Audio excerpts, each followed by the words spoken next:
for which it stands, one nation, under God, indivisible, with liberty and justice for all. Okay. Welcome, everybody. So, we're going to have a couple of presentations tonight. I don't think the library's here yet. I don't see them here yet. And then Victor Cornelius, our grants writer, should be here about 8 o'clock. So we will have a couple of presentations. And so, let me just look quickly on the agenda. Okay. Add Victor, don't you? Well, update on status of grants applications, so that's that. But I just will add a little update just on the DEP, a movement. Discussion? The DEP discussion, we'll do that real quick, okay? And just a little quick update on Park Point, okay? Right. And, which there's really nothing to update, but I want to update on Park Point. Okay, is there anything anybody else wants to add? I think it's totally up to everyone here, if everyone brought their calendars. Do you want to start adding dates for the budget? Or do you want to wait till next Why don't we, week? you know what, we'll meet next week, and the budget will be due a couple days after, so why don't we, at that meeting? That's fine. No, I'm This way good. we'll all know to bring our calendars, No, okay? I'm good. No, I'm Okay, good. well, as I told you at our last joint meeting with the village, I will not be able to be here next right. week. So, just pick the days, and I'll do my best to get to those. Why don't Do we you- want to why don't- add for next week, when you do have the joint town village meeting, do you want to add the Moriello contract? And at some point, we need to find the contract for the town leasing the reservoir to the village. I'm trying to think if I actually might have gotten that from Joe. I'll try to take a look, Okay. there's just so much going on, but I might have gotten that, because I know we were looking for that. Right. Did Okay. did I give that to you to look at? No. I gave you a different water contract to look at? Not in my lifetime. Okay, I know we, town leasing, That's historic. village water system, right? Town leasing for the village water. Okay, so Kitty, if you could just send some dates that wouldn't work for you in October for us to meet, Okay. then we'll work around that, so if you can't be here, at least this way we'll have the dates that aren't good for you. Okay. Okay? Okay, so with that, do I have a motion to accept the agenda? So moved. Okay, a second? Second. All in favor? Aye. Aye. Okay, motion so carried. Okay, so I will do some announcements. You know what, why don't we do public input first, and then I'll do the announcements after. Anybody want to speak during public input? Do we get to talk during the, Well, you know what, I know you probably have things you want to say about the Lent Waring Drive, so, and dedication, so let me just ask the board, if it's okay, instead of having them say things now, can we just open the discussion up, and you'll just be a part of the discussion, and we'll just do it that way, and that'll be the best, if that's okay with everybody? Okay, terrific, so that's what we'll do. This way you don't have to make your I see all the statement and then residents feel... nodding yes, so I guess that's Okay, nice too, so yeah. that's what, I mean, it should be a give and take anyway, which it has been for the past year and a half, at least, or whatever. So, we'll do it that way. So there's nobody who wants to speak during public comment? Okay. Oh, should go get my, should go get my water.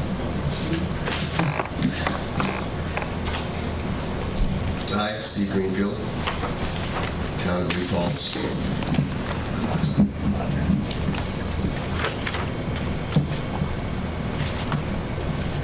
All right, I got a couple of things on my mind tonight, and can we take a look down at it? Thanks. One of them sounds like maybe it's going to come up, and I hope that it does.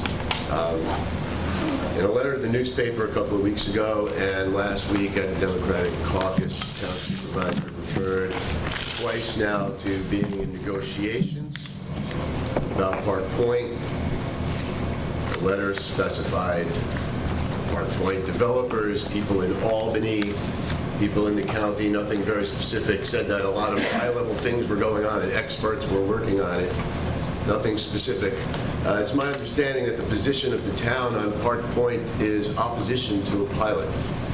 That seems to be a very simple and concise position that doesn't involve any negotiating. And so the question that's arisen to me now that it's come up twice is, what's being negotiated? Because if something's being negotiated, then terms are involved. And if terms are involved, then that means that it's not adhering to the position of the town that we're not interested in terms, that we're interested in no pilot. Furthermore, the town supervisor position is not an executive position, which means the supervisor is not empowered to appoint herself to be a negotiator on any topic, and action would have to be taken by the board to consider that matter and send that in. But again, if that were to happen, the terms of what is to be negotiated would then be a public matter. So all I want to know is, what are these negotiations about? What is being negotiated? And does this deviate in any way from the position we've learned is the position of the town board, no pilot? Are terms being negotiated? Is there something else going on? We need to know. The public needs to know, the board needs to know, all the stakeholders need to know. So that's the first item. The second item is a matter of a video I watched of the reconvening of the Government Efficiency Committee, which I think really needs to be renamed, but we'll get to that in a minute, because there was no discussion whatsoever about any government efficiency, and discussion entirely focused on merger. And I think that committee should simply rename itself the Merger Committee, so that there could be a greater public understanding of what this committee is about, and the composition of the people on it who are only interested in just one thing, as was clearly in evidence by the statements everyone made that I watched on this hour-and-a-half-long video.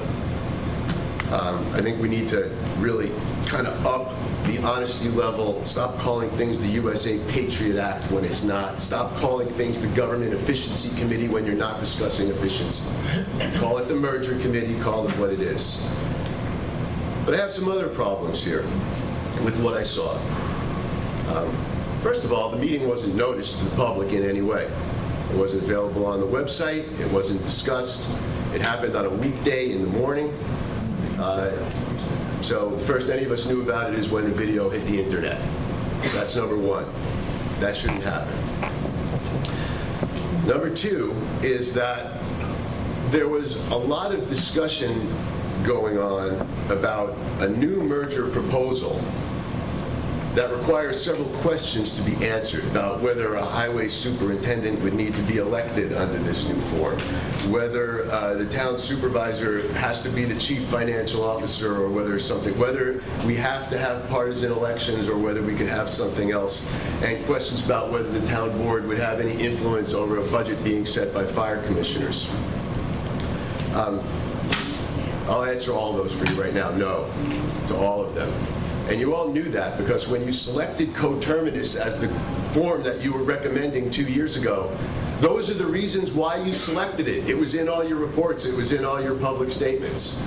So why you're all reconvening now and saying that you need to look into these things and see how they relate to this new proposal concerns me a great deal. Those questions are answered. You would need enabling legislation in Albany for all of those items to get them to suit the system you would prefer. I'll talk about some specific things. At the 58-minute mark on the tape, there was a suggestion made to annex the town, the areas of the town that use village water, to the village, and divide the rest of the town between Gardner and Rosendale. It's on the tape at the 58-minute mark if anyone wants to hear it. Peter Fairweather didn't think it was a very good idea because it would require Gardner and Rosendale to vote to approve that themselves, but the person making the suggestion insisted that she felt it was worth exploring. I think the public needs to know that these kinds of things are in this discussion at this table as they try to do anything they possibly can to dissolve New Paltz, divide New Paltz, merge New Paltz, do anything except actually study the costs, the dollars and cents, the government structure, everything that would need to be done to make this happen.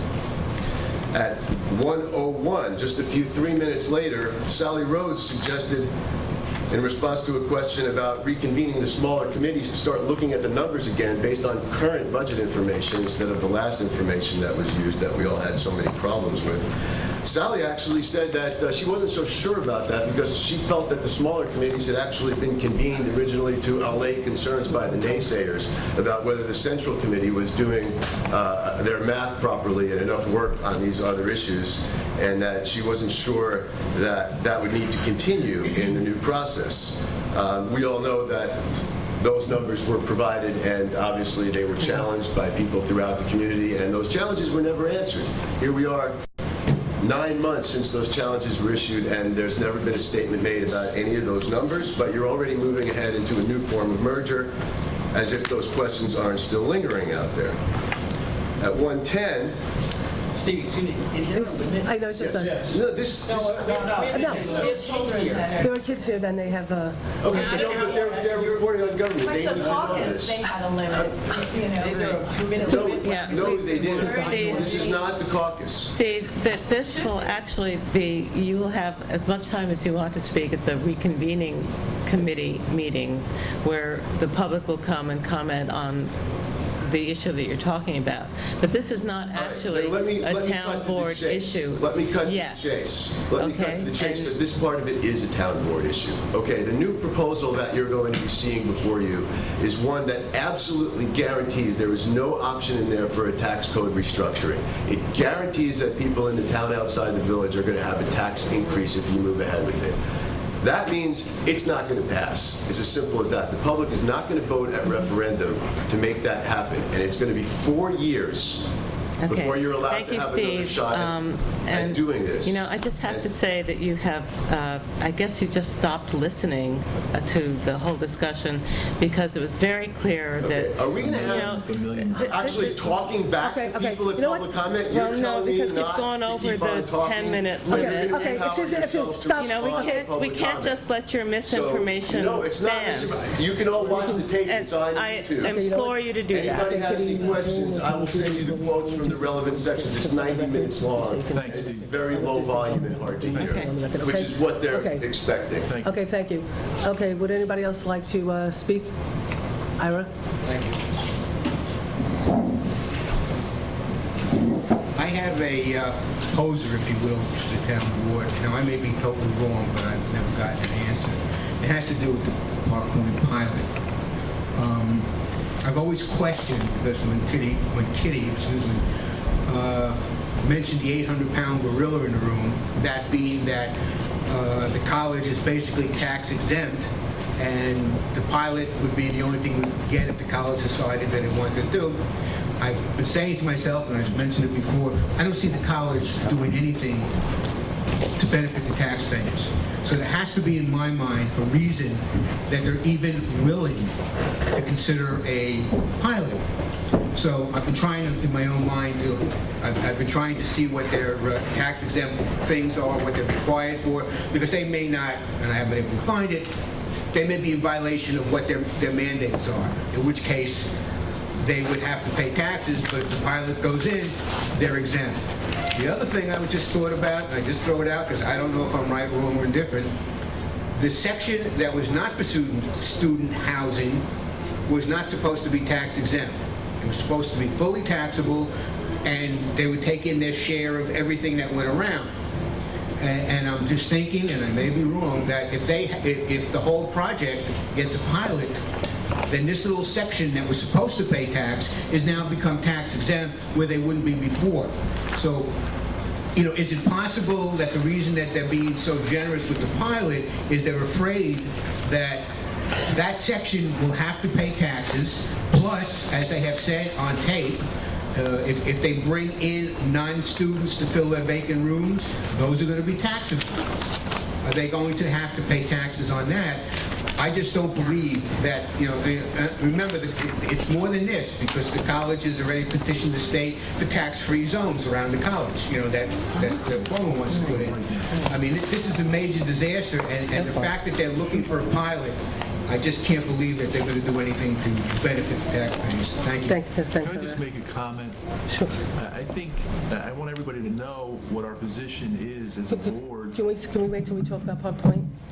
Yeah, but it's pretty clear what our position is. Well, let's wait till we have the Park Point discussion, because we have other, you know, so if that's I want to okay. dispel some We're of gonna, this. we could dispel, so we could do it during our, Let him have 30 seconds, just in case people go home. Go ahead. Let's just get this. okay, go ahead. Well, I have to dispel some other rumors I and think I other can things. speak for the entire board that we are not in favor of a pilot. It's clear that we want everybody in this community to bear their fair share of the burden.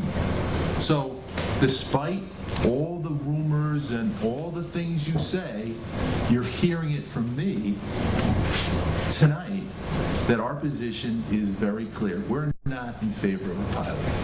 And there are no negotiations going on as far as I know. That's right. Okay, so we will, And also, I'm just going to add to it also, is we've all made it very clear here with the pilot. Kitty and I have been up there. Susan has attempted, actually, it's almost amusing. She's actually attempted twice now to go up there.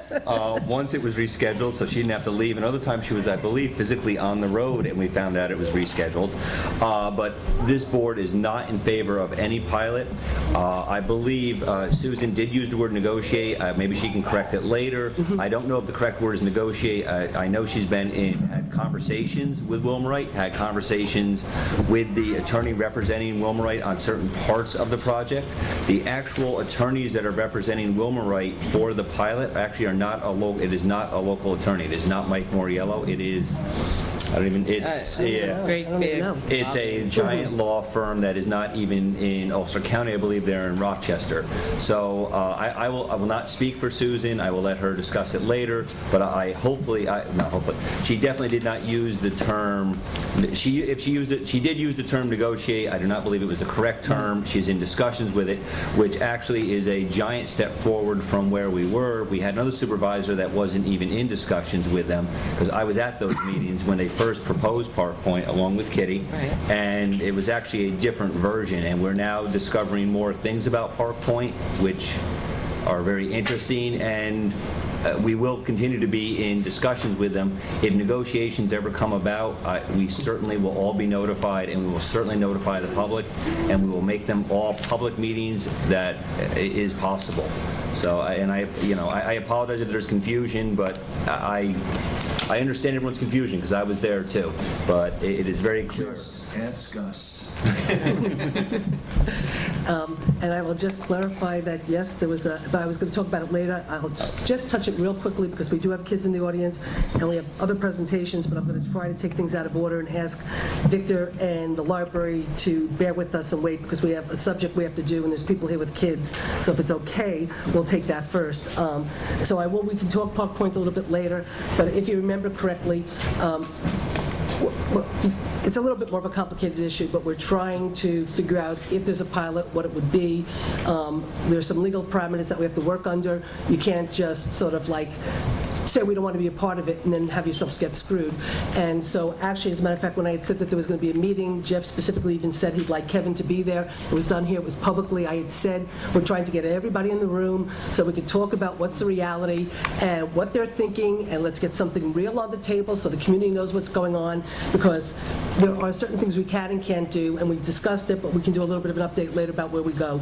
But I really want to get this meeting moving, because we do have children in the At audience. this point, we're nowhere. Well, nowhere. There's nowhere whatsoever, other than the fact that I've been trying to tell Park Point that at the end of the day, because right now, for the moment, legally, they're entitled to a pilot, and for the moment, legally, we don't have the ability to do anything just yet. It's like, all I've done is consistently tell them that they're not doing themselves any favors, and this community is not going to turn around and give anything away for free, and that we're expecting pretty serious payment in lieu of taxes if we go down that route. And so my conversations with them have just basically been letting them know how this board feels, how we as a community feel, and how I sort of feel that they have not doing the best job for their project in representing how they're going to benefit the community. And that's about the extent of it. So, I'm sorry to disappoint people that there are no secret negotiations going on. Everett, we got to move on, and we'll talk about we'll talk about Park Point a little bit later. We do have kids here that people have to get home, okay? So we'll talk about it. You don't have to go anywhere. We got to get this stuff going, because let's do a little quick update on where we are with Lent Waring Drive and where we expect to be going, okay? Yes. So this project started long before I came, to this town board, and Jeff and Kitty have a lot more experience. The only thing I can say is that when Kevin, myself, and Jean came at the very beginning. One of the first people that came and visited us was Dan Winfield and people from Waring and Lent Lane asking us to get the road dedicated so they could have the school buses coming, so you could get the snow plow, the snow plowed and whatever. And so we've been working diligently to try to get this road dedicated. Of course, there's been a lot of issues in between in terms of what I constantly say is because you've got property that was town property, and because the person got upset with the town and was able to annex the land to the village, you found a situation with now property that should be in the town, surrounded by town zoning, that now was developed under village density. And so therefore you have a conflict with village density against town, rural development, and this is why we need to do a joint comprehensive master plan, because we need to plan together. But we have a problem, and how do we make that problem work? So for the year and a half, whether it's been Jeff Logan, whether it's been myself, whether it's been Chris Marks, we've been trying to talk to the residents, talk to Woodland Pond, try to figure out how to solve this problem so these two neighbors could coexist in a way that keeps all of them safe. Chris has been doing an awful lot of work, Dave Klaus has been doing an awful lot of work, and so we're pretty much at the point. Chris and I went out and met with the neighbors a week and a half ago in the pouring rain on Labor Day morning. In the pouring rain, we stood there with umbrellas, trying to figure this all out. What we have tried to do as a town is meet the needs of the residents of Lent and Waring in terms of the safety if and when this road gets dedicated, in terms of how to deal with speed bumps, how to deal with stop signs, how to deal with traffic calming. Susan Blickstein is an expert, and she's been helping tell us where and how to go with the striping, and the developer did striping, and we're going to actually take the striping away, and at our own cost, we're going to actually restripe to meet those needs. Simultaneously, people at Woodland Pond also, I was there yesterday, and they expressed some concerns from the other perspective, which will surprise you, in terms of people from the community using their roads to actually cut out to North Park Corners, to cut to North Park Corners Road too. So they have problems too of how we're going to protect them from people who come in to the community, people who speed within the community. And so there's concerns on both sides, but everybody understands we need to be a good neighbor.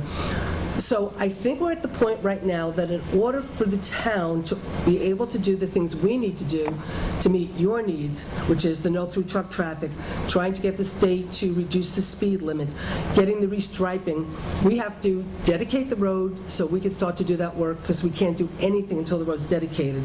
There's striping that we want to do, and I can have Chris or Dan can explain it, that we have to get that done before the winter, otherwise we can't do it. So we're sort of at a point now where I think there's a few more details that need to be done. Chris could come talk to us about it and update us, and Dave, but I think we're at the point where next week this town board should be ready to dedicate the road. And then all of the things that we want to get into place that we could do, stop signs have already gone up, we could legally do that. The no-through truck traffic we'll have to deal with. The speed limit we'll have to deal with. I have gotten the people of Woodland Pond, just so you do know, yesterday, they're upset that the speed limit's going to be 30 also, because their road is 20.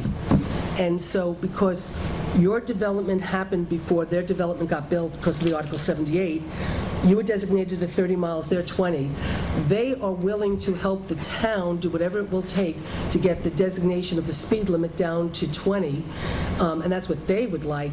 And even though Chris said it's very hard to, after a road is designated with a speed limit, to get the speed limit changed, because of Woodland Pond and the situation and the density and the issue, maybe we'll have a chance working together with Woodland Pond to actually change the speed limit.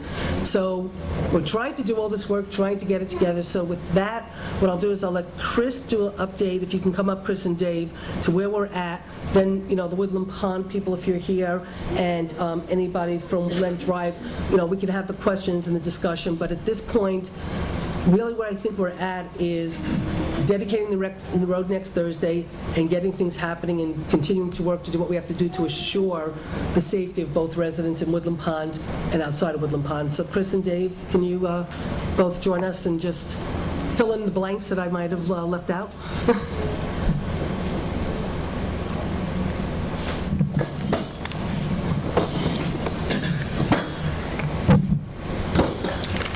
Okay. To date, Why didn't you do announcements? Oh, well, we'll do that later. To date, most of the criteria for the road has been met. It has been striped the way it was originally designed. The lots have been, I believe the lot was seeded and hayed today. Lot 8 is the one by Henry W. The only issue I had, which I believe is an issue that I want to make the board aware of, is for Lot 3, a right-of-way. Lot 3 right-of-way goes into one of the large retention pond in the back. I did bring a survey.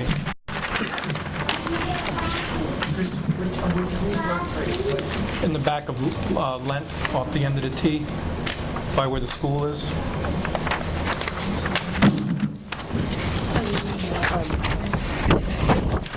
You know what he's talking about now? You need to look, please. Yeah, I don't mean to be, yeah. This is Lot 3. Yeah, Do please. you want to come over around here? Yeah, please. You know?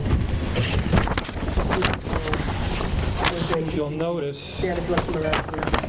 that this property here is owned by the town, which I was told could be a potential park one day. The easement that the town owns is to the east of the driveway for Lot 3 that's already been installed.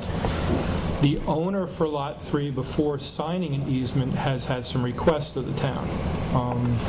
They are for, that we don't disturb one of these driveway monuments he's put up, that we leave the driveway grass going into the retention pond. There was a request about insurance. Our employees, only town employees. Steve, can you please? Going on the property. Chris, this park, is this part of the Millbrook Preserve? Is this an access to the Millbrook Preserve? It's different. This is actually doesn't connect to Millbrook Preserve. Okay, this was that piece of land they gave us. Dave Lane? Dave? Yes. I think New Paltz Views gave that to us? Or did Dave give that to us? Dave gave that to us, okay. That was Can you use the actually, microphone, Dave? that was actually expected at some time to be a link through Peter's property over to the Millbrook Preserve. That was why this was kind of key. At some time, this was going to link. So is there a potential public access? There's actually a recorded access easement to that. Joe Moriello called me at about 5:30 and sent Okay.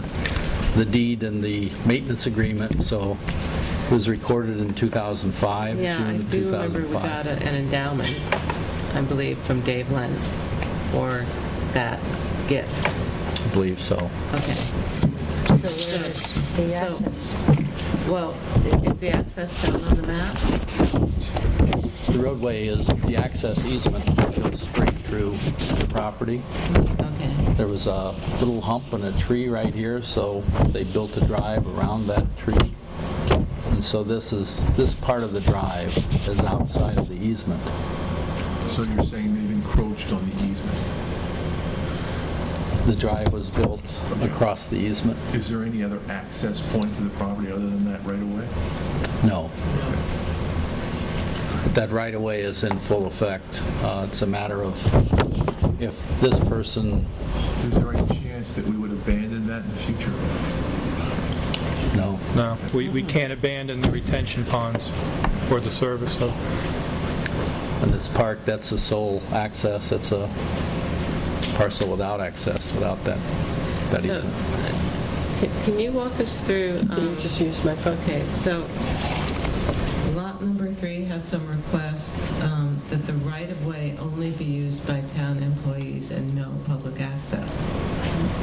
So we can't honor that request. Right, what's- that's a clear easement that we accepted when we accepted the gift. Well, no, it's not really. Dave, correct me if I'm wrong. I went out with Andy Willingham from Dave's office, and we We're trying to. and we looked into the easement. And actually, the easement for the town, we have a separate easement that is directly butted up to their driveway. Actually, they built this driveway monument in our easement.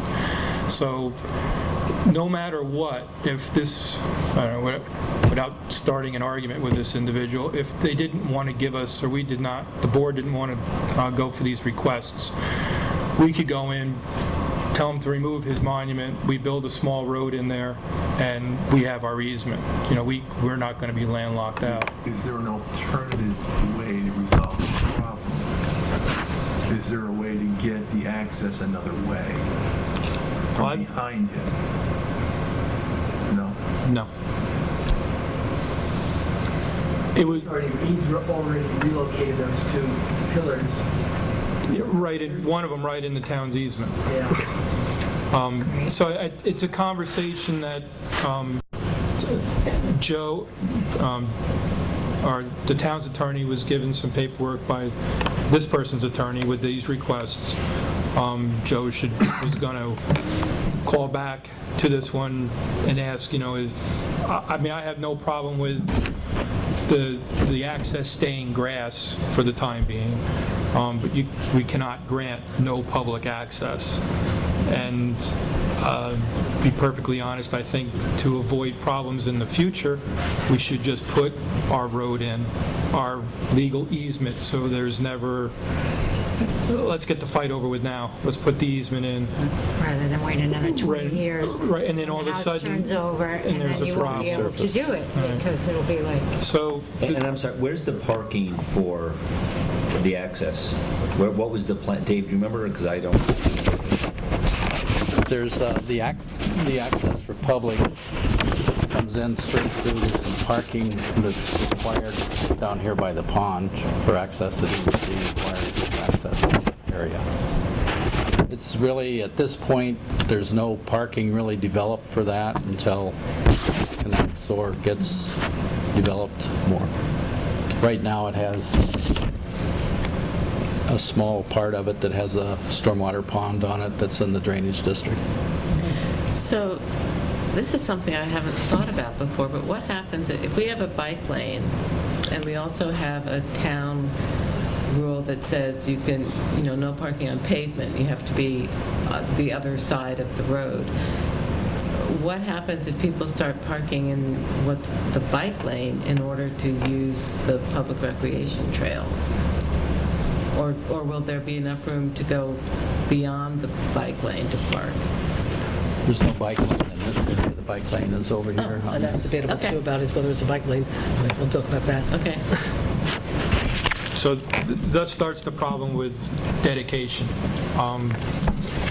If the road is dedicated, we'll say we dedicate it tonight and this isn't resolved, then we have, the town is going to be stuck footing the bill for, Sam Friedman is done with his responsibility, and the town has to foot the bill for putting in this road. If we decide that or the board decides we do want to exercise our right and put in a easement, or our own road on this easement, then I would suggest that we hold back at least $10,000 of the money that we hold in escrow to put the road in. This way it can be dedicated. We can put the road in ourselves, use his money, whatever's left we give back to him, and we're done with it.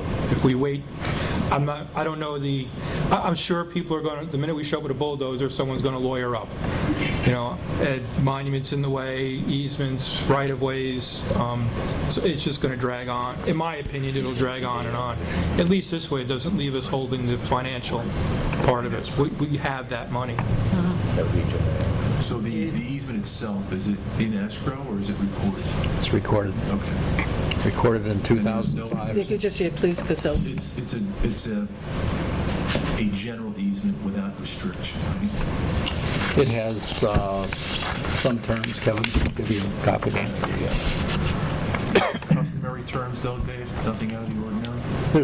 There's a list there that has No buildings? no specific. permits, okay.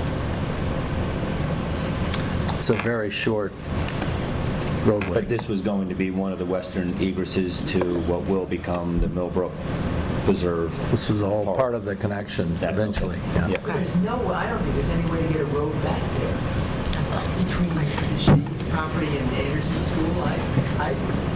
I thought they just abutted each other.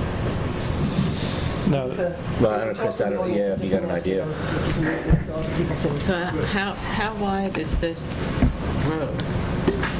It's a driveway, it's 12 It's like- feet. yeah, it's 12 feet. 12 feet. Between the marking pins there, it's, we measured it out as 24 feet. So you have another 12 feet. Everybody's got to use the microphone so people can... Okay, all right. So then there's another 12 feet for a 12-foot wide road. Correct. Okay. And plus, there's no parking there. Well, there's always parking on the side of the road That's what if he you was can talking get about, too, right? off the road, But there- right? All right. I mean, Anderson School's there, Shade's property's there, Colwell's old property's there. It's just a road, and the lawns come right up to the Well, road. it's kind of like Butterville Road. As long as you're off the pavement, you You'd be on can... somebody's lawn, Well, I think the town, doesn't the town have a right-of-way beyond the road? just 2 feet. Usually, depending on how the road was dedicated, It's just 20, the either 25 feet from the center of the line to 15, or part of the road that the town maintains. So if we maintain a 2-foot shoulder, that's our right-of-way. You couldn't even get a smart car on that. Well, see, the easement, though, I didn't know the easement. Can I see it again, Dave? But basically, the easement gives the town the right to use the right-of-way, but there's certain restrictions. Motorized vehicles of any type are prohibited on the property except town vehicles for purposes of maintenance or town contracted maintenance vehicles and emergency vehicles for police, rescue, or fire activity. There shall be no buildings on the premises. No camping or overnight stay shall be permitted. The premises shall only be used for park purposes such as walking, biking, or cross-country skiing. Premises cannot be sold, etc. So those are pretty significant restrictions. They are. So that makes a difference. Huge So difference. that makes a huge difference, is right, like Kevin said. So then I have to ask where we were talking about the parking very, very briefly, that was going to come up behind that drive. And the thing is, why would there be parking behind that drive in front of the retention pond if you can't use a vehicle except for municipal work? I'm confused. The access back there for parking is just to maintain that stormwater pond. It's Oh, not so it parking would for the just be public. for our trucks to go back Right. and maintain the pond? Not for Okay. public use. So it's not for public use at all. So there's really, based on the easement, it doesn't, I'm not a lawyer like Kevin, but it doesn't appear to me that there's a threat, because it will be no motorized vehicles. Right. With the exception of the highway and buildings and grounds crew and police and fire, and that's it. That's it. That's it. Okay. And people walking and biking. No, but that's Yeah. different. That- I That's not agree. No, I motorized agree. No, vehicles. no, it's a Okay. big difference. I agree. And then you got ATVs and motorcycles and things like that, you gotta call the cops. Okay? I live on another street. All right. You got enough problems. Everett, real quick, and then... I'm sitting here listening. A whole bunch of you don't know what you're talking about, including the engineer and the highway superintendent. You cannot do what you're trying to do. You know, I'm a stupid man. I've been in construction my whole life, and I'm sitting here listening to these two idiots, and they're idiots. So don't do anything you can't do unless you get a professional engineer. Believe me. Okay, so we're not trying to do anything. welcome, Dave. But go ahead. Okay, so what are the, go ahead, Jean. I was going to make a suggestion that since the easement and its restrictions and the request by that Lot 3 property owner has been referred to our attorney, that maybe if Kevin could find a little bit of time to discuss it with our attorney, and then he could give us the feedback on whether or not, because really those restrictions that he read to me that I wasn't aware of before the meeting. And so I thought that maybe it was a really significant problem, but now it's not sounding like it's a really significant problem. What the significant problem to me is that they built on our right of way. That's a problem for me. But I won't make it. Did you want to say something, Kevin? No, I just, look, I think anytime you have something like this occur, I mean, obviously the neighbor isn't happy with the fact that there's going to be a right-of-way, a paved right-of-way, what, on the side or behind his property? Is that- Side. It's on the side. So, in the future, in the planning process for any future development, let's, as a town board, direct the planning board to try to, if we can, relieve some of these pressure points that we have, including Waring Drive, if it's possible in the future. So let's plan for the future with the input we have from our community to try to make things a little bit better for everybody. And I think, Kevin, though, just the history of this, though, at the point when this was being planned, there was still a plan in place to actually develop a lot of that land into residential. So I think these thoughts were kind of like, well, this will probably never happen, but in your line of work, you need to plan for what can happen. So what ended up happening is they ended up turning into parkland, and now we need access to it. Yeah, the retention pond has to be maintained, which means somebody has to go back there anyway. Every so Right. often, yes. Okay, But so- and hopefully we won't be using that though if it gets turned into a park, hopefully we won't be going back there and using the mower trucks and all that. Hopefully there'll be there's other access points. So it won't be heavy town traffic, but occasionally Chris and his crew will have to go back there and monitor that pond. You're looking at mowing twice a year. That's fine. How far back's the pond? It's up behind that. And what's on the other side? Behind it? Here? Yeah. Woods. And who owns the woods? We do. We do. Okay, so in the future, though, if there's ever the ability to plan for coming in another way, and it makes sense, we should look at that. That's all I'm saying. And actually, we're still there though right now, Kevin, because we haven't planned out the Millbrook Preserve yet. So we're actually at that point now. So I just have to, we have two different gifts from Dave Len. This is a 7-acre one, right? And we also, in 2005, received 2.5 acres along Tributary 13 for the Millbrook Preserve. So I'm frankly a little confused about the intent of this 7 acres. If this is being confused with the recreational conservation easement that the Lents gave us to provide access to the Millbrook Preserve, is this strictly stormwater? No, this Okay. was to be a town park. The other piece is down here, Kitty, where there was a path, Yeah, okay. and that was to be able to connect to this property, which was going to connect eventually with the Millbrook Preserve over here. But this also So is we a have connection, two right? points of access to the preserve. This was following more the Tributary 13 into this property. This Okay. one was more of a direct access. Okay, can we move on to any other issues, Chris, or is there anything else, or? No, Just with that, Chris, before you do, the owner of Lot 3 was told to move his monuments 2 years ago. That was, Sam Friedman was very involved with that at that point. And I thought that was all set in stone then. I thought it was all done correctly. it's set in stone right in our right-of-way. How did the Colts allow that to happen then? Chris wasn't the highway superintendent. Okay, so in terms of every other issue has been taken care of?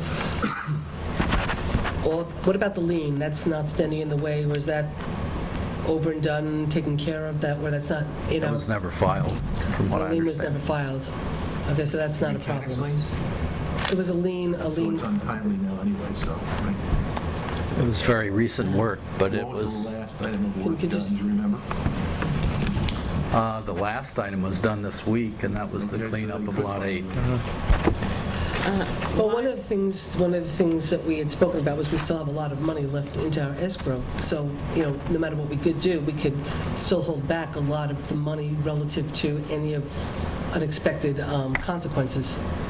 So that's why I'm just sort of trying to understand what's still out there based on what we've been told. All right, so we had notice of a potential lien being filed, and so we're encouraging the developer to resolve that before we take dedication of the road? He says it's been resolved. Okay, so we need to see a general release then, right? The lien was never filed. I But we think it was need a threat. general release, whatever the underlying obligation is. We just need proof the Sure. person was paid. Right. General release. Yep. The developer said a lot of things that not necessarily all come true, so it'd be good to see them. So can I have an update on the striping and why, in your memo, you talk about the striping is not as per the agreement, and why is the town going to have to restripe it ourselves? The striping is per the town's agreement. It's marked as a bike lane. The work we've been doing lately with the Bike Ped Committee has come, new things have come to light, that you cannot have a bike lane on one side of the road. Right.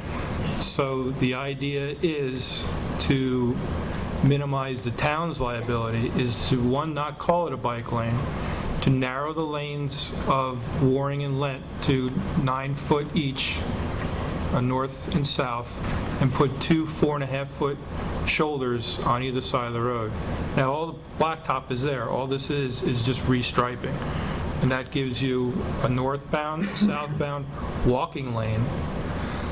Motor vehicle and traffic laws let bicycles use the same road as a car, so they're allowed to use that lane. They're also allowed to use the travel lane. It's not a lane, it's a shoulder. Right? Correct. It's a shoulder. Thank you. And that'll take care of any. But shouldn't the developer have done that right from the get-go? Shouldn't there have been those kind of shoulders on both sides of the road? And actually wasn't on his site plan, right? Yeah, it was. Actually, there was a sidewalk that was proposed here, and in lieu of the sidewalk, they built the bike lane. That was at the time that this was approved back in 2005. That was what they wanted, was the extra shoulder. I think we even discussed that, and that was the outcome here a couple of years ago with the former highway superintendent. I would have preferred a sidewalk. Me too. There's a number of people who There was prefer to... quite a discussion about sidewalks are widened shoulder, and Yeah. the widened shoulder won at the time. Unfortunately, people from Woodland Palm would like the sidewalk, as I learned yesterday, but well, we are where we are. So it was done as planned, but it seems like when the town agreed to make that a bike lane, it wasn't a bike lane based on legal standards. And so now that we're doing all this research on bikes and creating bike paths in New Paltz, and Chris has been doing all this exploration, if we have that as a bike lane, we're actually, it's not... Okay. It's not going to be a bike lane. No, well, that's I why we're going to accept have that, to... but It's gonna be a wider It just seems to me that the spirit of that whole negotiation was that the developer would provide safe pedestrian and bicycle. Should have had sidewalks then. It should have. So I have to say that what's concerning me about this is that I think we really need to do we had the Complete Streets seminar a couple of years ago, and as I drive down all of our country roads, I'm thinking they should all be brought up to this standard.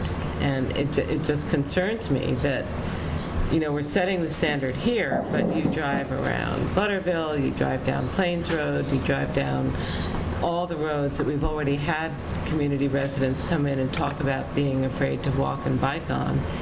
And if this is the first time we're going to get it right, I think we're just going to have to start biting the bullet and doing this on our other roads. Which is okay. I mean, Chris and I have talked about, once we've been learning, talking with Susan Blickstein about, you know, street calming and all that kind of stuff.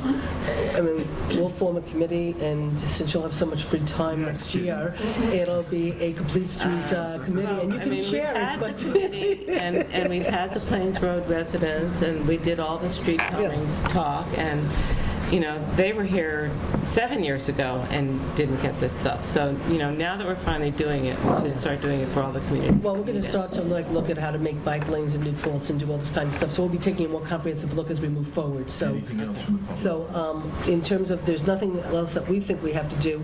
Again, in order for us to, if we should dedicate, so let's just go through the process for a second, and then we can go back to the public.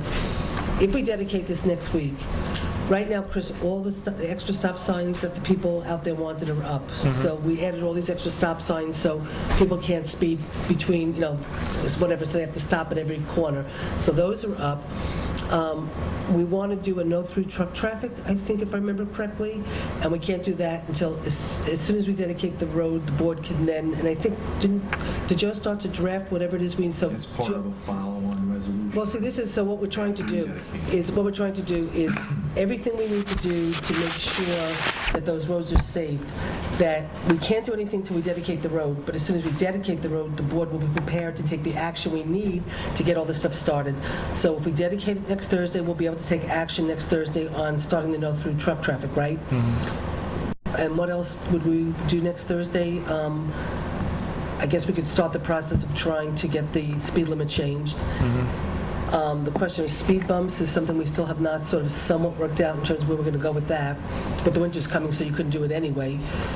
Well, as far as speed bump, we talked about it that day, and everyone out there knows my position. I'm not the happiest with them because they do compromise the surface of the road. What I think should be done is let's put the striping in, let's narrow the lanes, and let's take a look at the speed, see what happens. The stop signs are up. You have two three-way intersections. And then revisit it and see if then we're going to work on the speed limit. Right. If we can't do this, then we revisit speed bumps. Okay, and just one last thing, and then we'll go back to the public, and then we'll That's take fair. action.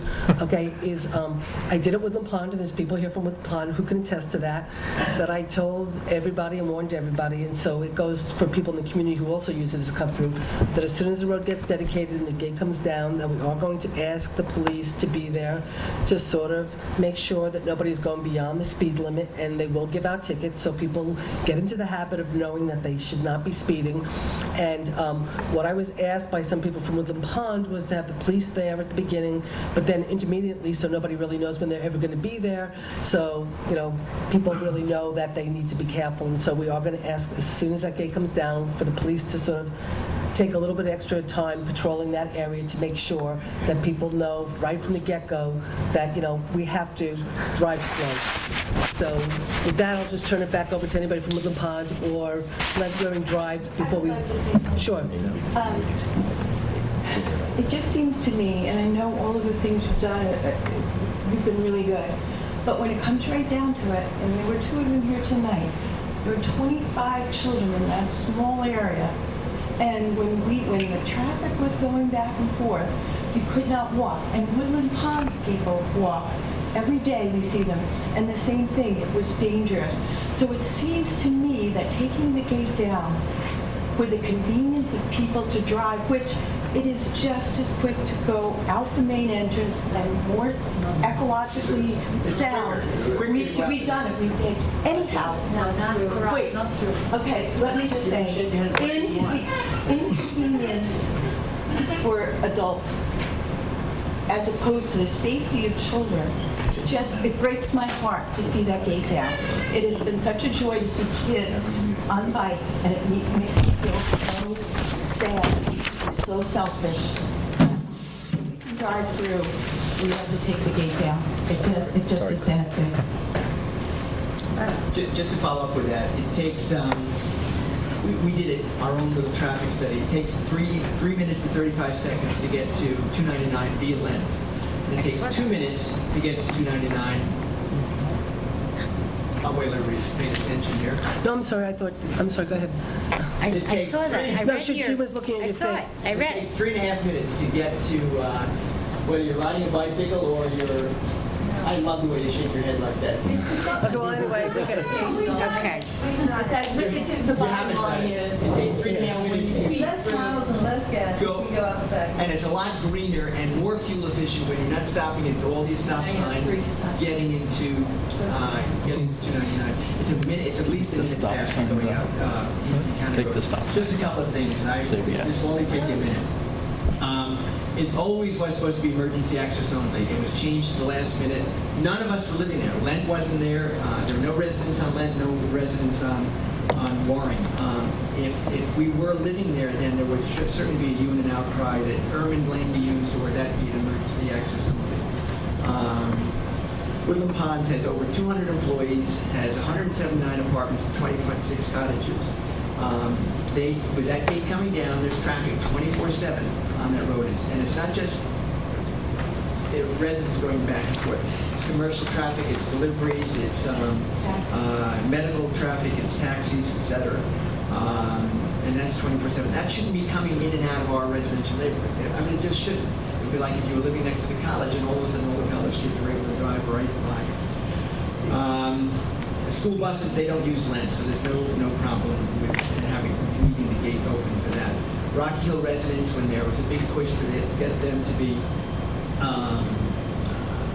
accessed a right-of-way through North Putnam, they came out in droves, and that didn't happen. The same with the Ridge development down off of Manheim.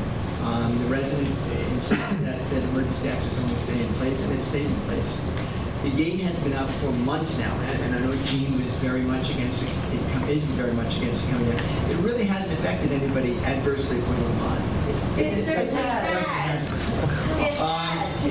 As I told you, it's quicker, it's more fuel efficient, and it's used, the current term, it's greener by going, using North Putt, which is County Road. We have close to 30 children in that development. They walk, they play, they ride their bicycles, and they don't have to worry about being hit by a car. There are many Woodland Pond residents every morning who are there. They're walking 5 abreast, 6 abreast. They're not walking single file, and it's going to be a danger to them. The speed limit is not controlled by the county. They're town roads. The town decides whether you want to make it 5 miles an hour or you want to make it 15 miles an hour. My thing would be to, the residents would love the gate to stay up, at least until all this work is completed.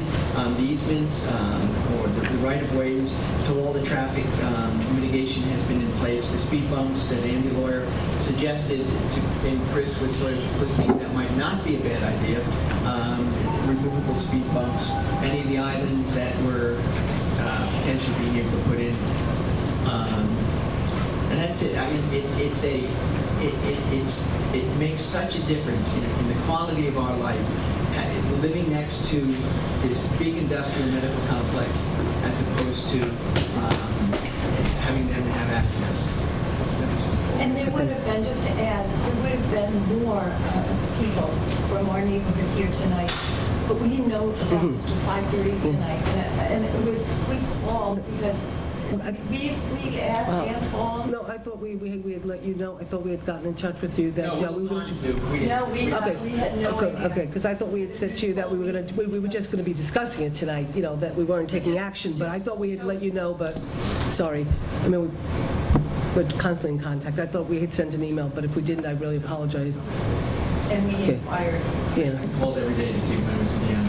No, I know, and I thought we had gotten it back to you to let you know that we were putting it on the agenda for tonight. I was told you were, so I'm sorry. 5:30. Okay. Does anybody from Woodland Palm want to say anything? Because then we have to we do have people... Just that his facts are not Can accurate. you just take a microphone and... No, just that his facts are not accurate. It is significantly shorter to go out the back way, and it uses less gas. I mean, his facts are not true. So his wording is my word, so I'm not going to... I would like we have Dave Klauser here. He can go and get in his truck and he can drive. Okay, well, anyway, what? I'm sorry. Woodland Pond needs a secondary exit. Yes. If something happens to North Pond, it's open. We need another, no, it's not open, it's closed, there's a gate there. Woodland Pond spent $79,000 for that road, and we cannot use it. They didn't want to pay for that. We cannot use So anyway, this is a no-win situation. It's really a no-win situation, but, good. I'm sorry. Okay, we have Well, to... and I think, That's yeah, you know, not fair. and it isn't, yeah. Okay, No, I mean, we do- guys, at this point, we really, because we do have other people here who are also... And I want to let everyone know that we really do care. I mean, there's been some things here we've absolutely learned on. There's a complication between the village owning part of it, the town owning part of it. It's the penalty, and Dave can speak to it maybe at a different time about it, of when you mix a very heavy residential, what Susan mentioned, to a very small residential area, and now we're paying the consequences of that. The Erman property is for sale.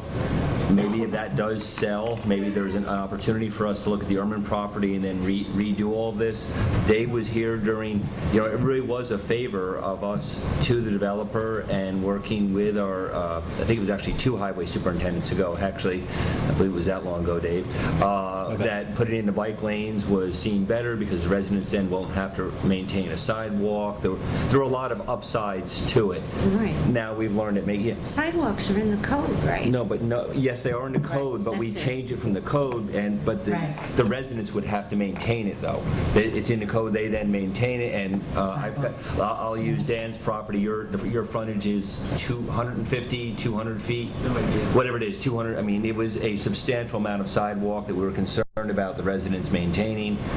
I'm still looking at, That's why we have been talked out of having sidewalks at just about every new subdivision in the town of New Paltz, and every developer says sidewalks to nowhere, and then you're putting this huge burden on the homeowners, and we are learning the hard way that sidewalks are the best solution if you really want a pedestrian-friendly community, and I'm sorry that we got talked out of it in your case. And Dan, I think you've been out there too. I mean, anyone else has been out there. It's a great example. I was just riding my bike out there today by Watchtower Farms, and Dave, you've probably been through there. They actually have not only a shoulder that is fully paved to about 4 feet wide for a bike lane, they also have sidewalks, and they're separated from the roadway. And now, at the time, Watchtower was developing all that. I'm not saying they're a model, but that was what the town negotiated with them. And in hindsight, I think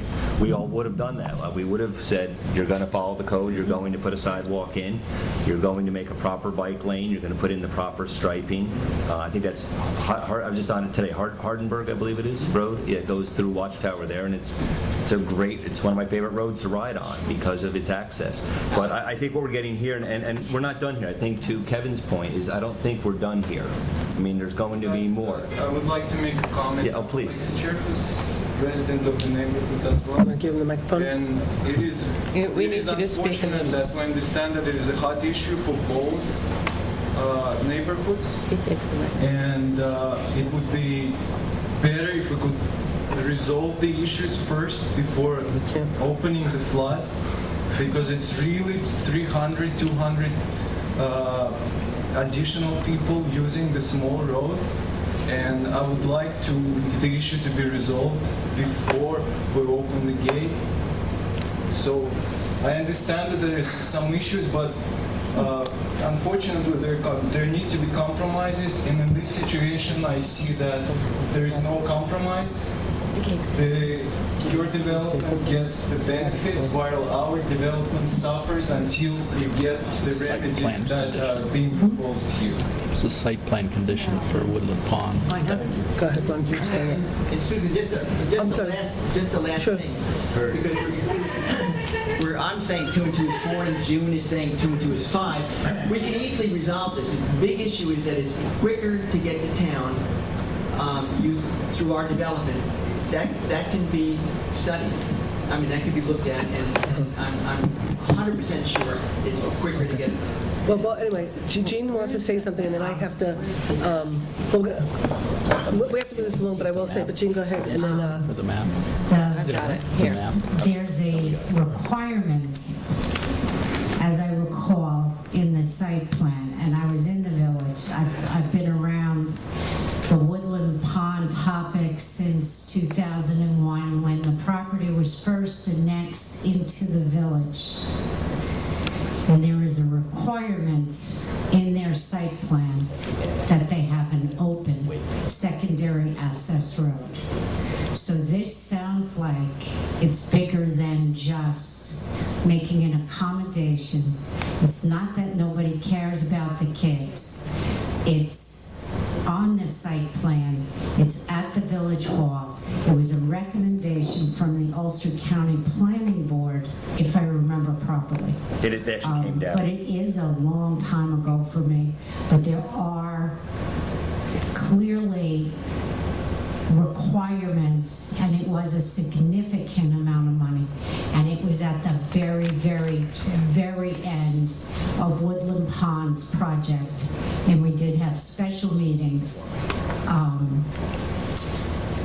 regarding fire trucks and that secondary access road and it being set up. So I'm sure the file is still intact in the village building inspector's office, but I would suggest maybe that's where we look at the requirements. And there were no houses too. I mean, when that was 2001. No, but I understand that, but when there's a site plan and there's regulations and requirements that are put into effect by the planning board, the town, Don't we revise? they can, but it's not this board, it's the village board. And that's the problem. That's the problem that I see. Dave, go ahead. I can just say that that condition was a result of a traffic study and recommendation from the traffic engineer. But it was Ulster County. Ulster County agreed with the traffic engineer, but the Woodland Pond development had They're required to pay for that, yeah. They did, Yeah. and the village planning board hired a traffic engineer to look at that issue. He looked at it and he recommended that connection, and that became a part of the site plan approval. Yes, but I also remember it predominantly being about ambulance and fire accessibility when, just in case. Right. But they had to have this secondary access. That's right. Right. And you actually are right, too. 'Cause I spoke to Dennis Doyle, and he actually came down himself, and I don't know if the term is testified, but he actually spoke to the planning board and encouraged them to have that as a through access. Right. It had been, just so you know, been annexed long before that. 20 years prior, it had been annexed. 2001. No, not that when it was No, annexed. no, That's when the pond started. Oh, When Parcel was annexed? was it in 2001? I thought it was prior to that. I apologize. No, it was at, maybe. was there. Okay, yeah. But that's, anyway, it was, It was talked about before. yeah. But the access was encouraged by Dennis Doyle and the whole planning board. And also, to Gene's point, is it's not just a matter of just saying, let's just do something. It actually would require, and I think I emailed everyone on this, it would require to reopen SECRO. And it would require that a whole new impact statement be made. And it's not, we can't do it because it's not our road. It would be either Woodland Ponds doing it and then going to the village planning board and reopening it with the village. Because it's not our road, it's the village's road is the issue. Things are Okay. still in a little bit of flux here, though. In terms of speed bumps or speed mitigation or traffic. I think everything was resolved except for the speed bumps. And Chris's recommendation, as we spoke when we were out there that morning, that because the bumps weren't built into the road, so they have to be added on, that they have to drill into the road, and so therefore when they get removed during the winter for when they do the plowing, that the water gets in and it undermines it undermines the stability, the integrity of the road. So the engineer doesn't like them at all. Chris is not happy with them, but if that's what needs to be done to help with the speed in order to do the best that we can to mitigate what's going on, Chris is willing to relinquish the integrity of the road to a point to put the speed bumps in.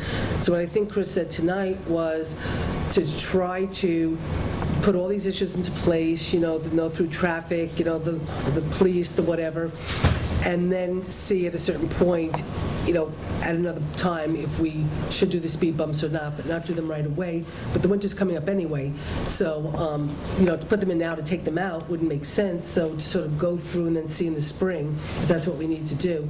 I will also just add in, and I would ask the people from Woodland Pond to really, really help.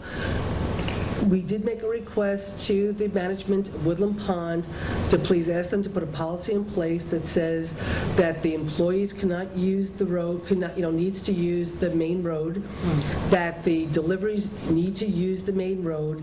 And I did take what you guys had said at the meeting where you said it's really not the residents per se, it's the employees and it's the truck driving, the employees being late for work and whatever.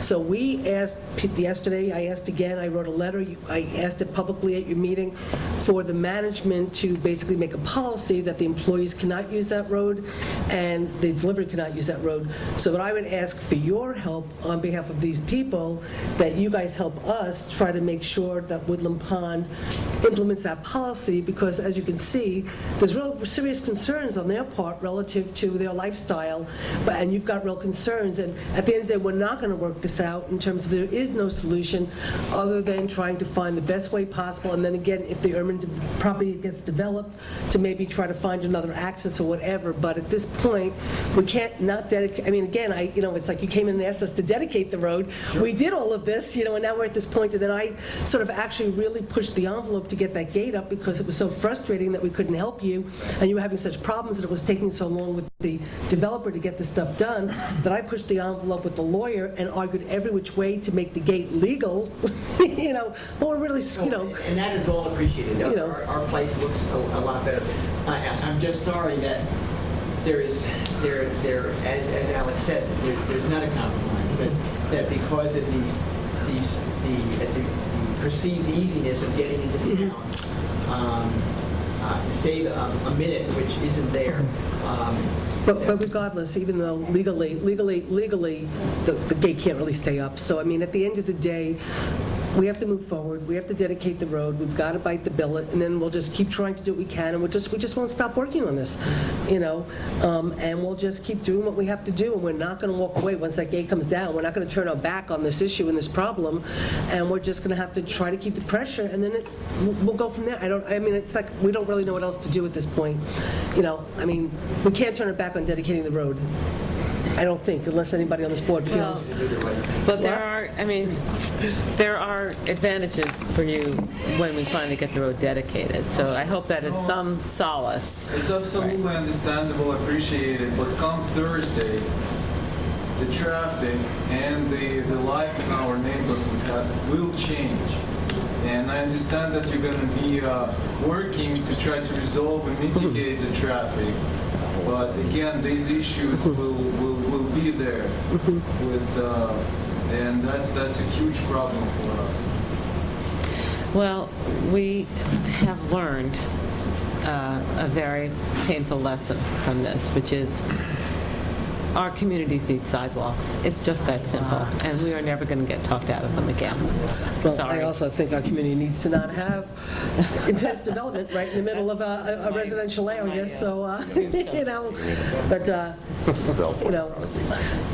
we didn't create this problem, we're just trying to solve the problem, and unfortunately, there really is no real solution in terms of solving the problem. Other than keeping the gate up, and we can't legally keep the gate up, and we dedicate the road, and we can't never not dedicate the road, so. Well, the work is appreciated. Chris has done a job of getting So we have more stop signs now and double the voice. We'll even add up more. We'll put a stop sign every single house, So, okay, thanks, guys. Thank you. No, Thank you. this is Sorry, important. I got to go get my water bottle. Okay, so go get your bottle, and then we're going to get Victor 1 minute break. Cornelius up. So we'll take a 1 minute break, and we'll get Victor up, and then we'll do the library, and then we'll move on. Okay?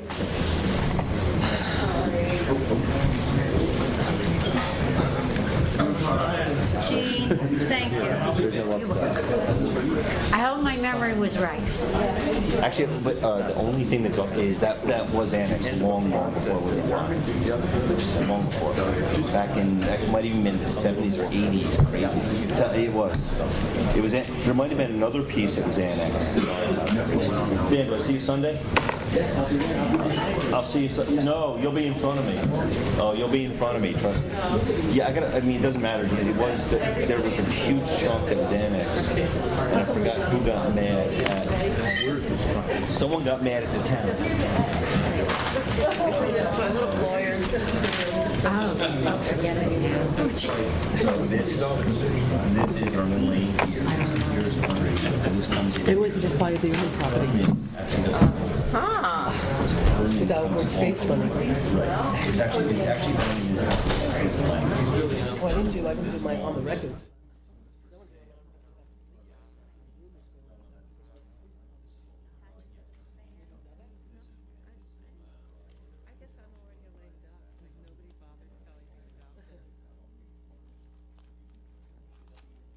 Okay, so we guys, thank you for being so patient.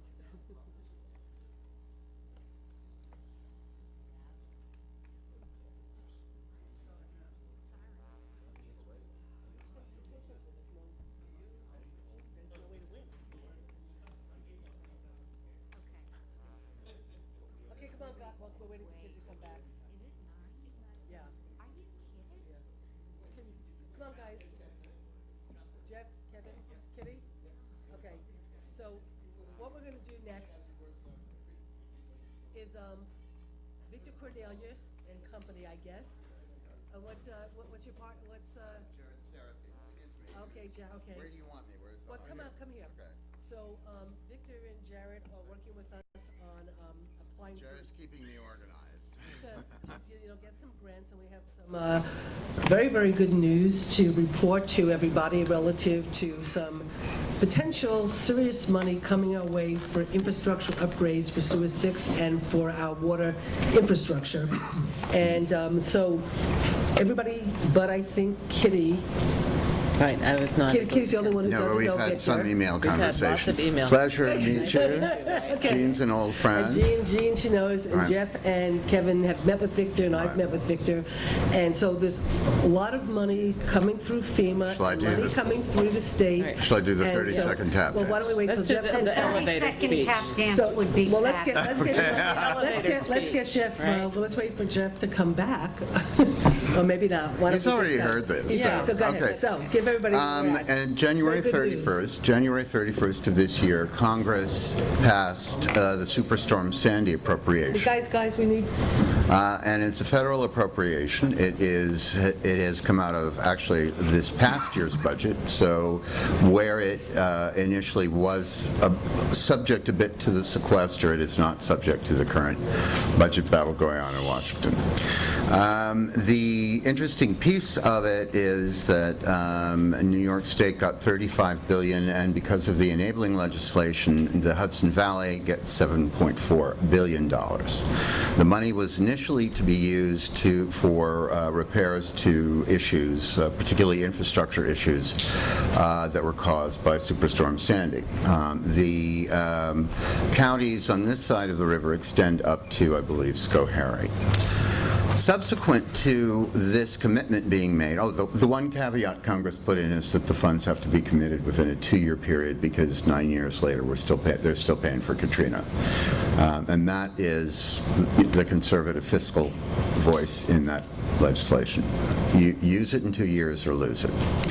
So this, given the fact that most of it's being block granted out to the governor's office through various federal programs, which he is now sifting through various state programs through in an effort to rebuild a decimated state bureaucracy, it has taken a little while to come to us, and now they're in a panic. My initial contact with this was a phone call from Congressman Maloney and Congressman Gibson's office saying, bring every project you've got in right away. And I'm on retainer to a number of municipalities, and now to you. And the first round of funding out of the $7.4 billion is a FEMA hazard mitigation request, which we were told about over the early part of the summer. The process began with the submission of a letter of intent, which was to list projects that we wanted to tackle that by that point could be Irene or Lee or Sandy related, or have to do with the improvement or hardening of infrastructure with a view toward the potential of another serious weather event. That deadline was July 3rd. By the time we got to parsing through the projects in New Paltz, the deadline had been moved to August 1st because the July 3rd deadline yielded not enough projects to absorb the funding. FEMA is giving 75% grants. We have put in for 3 projects. We made the August 1st deadline. FEMA has reviewed the letter of intent, and they have come back and asked the town to put in a formal application for the funding, which means that we have passed FEMA's eligibility hurdles, and we have passed the governor's office's eligibility hurdles. The projects are essentially the mitigation of the sewer district number 6 range of issues, the extension and looping of the water supply, which is in the South Putt Corners Road, North Putt Corners Road, South Putt Corners Road, and New York State Route 32, those connections. And additionally, a water line relocation must be made to the existing primary water line in the Cherry Hill residential neighborhood. The total amount of these comes to a bit over $4 million. We are putting in for a 75% request for that. I met with your representatives yesterday, your FEMA representatives yesterday in Goshen. My job is quite clearly to make their job as easy as possible. That's how you're going to get this money. Much of the engineering has reached a point with these 3 projects where we're fairly comfortable submitting it. We have to prove a 25% non-federal match, which can be the HUD disaster relief request that we're going to be making to HUD, actually to the Office of Community Renewal. And within the next month and a half, there's going to be another letter of intent process there. And I've been assured by both congressional offices that the goal is to have that 25% picked up by the HUD-DR funding, which is a much larger pot of money and much more discretionary, less tied to repairs of impacts that were identified in the context of Irene, Lee, and Sandy. The other piece of the equation is that we have to make sure that the projects are either tactically or actually physically engaged in a FEMA-approved hazard mitigation plan, either from this community or from the county. The county has one that's inching its way along, and my next job is to make sure that these projects are listed on it. If that be the case, then the town does not need to proceed with its own FEMA-approved hazard mitigation plan, although FEMA has also responded to a letter of request from the town about doing that. So we're actually going to assess now whether or not it's going to be faster, more convenient, and a stronger piece of support for our construction request to have the town do its own hazard mitigation plan or to go with the county. So that's actually the next step. So we maintain a little autonomy and not be tied so much to the county? Well, absolutely. I've also been told very clearly that the fact that these projects are not specifically engaged with the current hazard mitigation plan will not keep FEMA from dedicating the money to you. It will keep FEMA from dispersing the money to you. So. We have our hazard mitigator. Yeah, well, she's... Come on, come here, with the microphone. And just as a quick little aside to the board and to everybody, Victor did come in the other day to review everything. Dave was there. I think, Kevin, did you come? Jeff was working, Kevin came, and we had Stacy come up so Stacy could meet Victor. Stacy updated Victor on what she had been doing with the hazard mitigation plan. That was when we also then directed Stacy to get in touch with the county to find out who she could use to recommend, for our hazard mitigation plan, which is when Stacy found out that they were doing their own county plan and said they wanted to include us in there.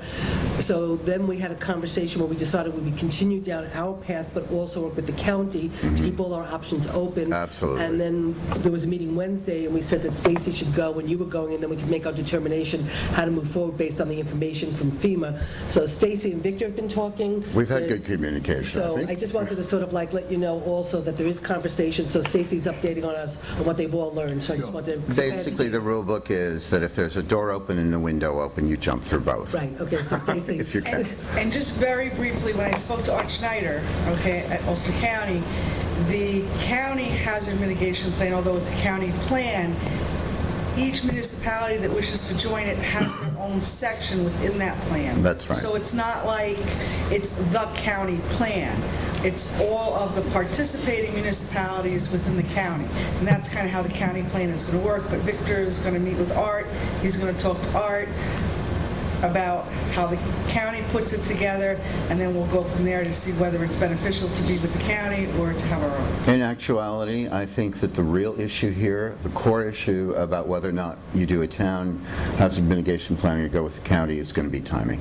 So we could always do a local plan if we wanted to. Absolutely. And Stacy, would you please advise the public about the benefit of being involved or having a hazard mitigation plan, whether or not it is local or as a subset to the county, so that residents in this community will have options they should have had for the past few years? Just explain how we're going to have a benefit now. All the grants that are coming out of the federal government, FEMA, HUD, I'm not quite sure about HUD, but I think HUD's kind of running parallel to FEMA. We're not eligible for HUD funding unless we've been rejected by FEMA. That's what I've been told. So we're not eligible for the FEMA grants, buyouts, etc., unless we have an approved hazard mitigation plan by FEMA. And so that means in the past couple of years, we've had people west of the Wallkill that have applied for buyouts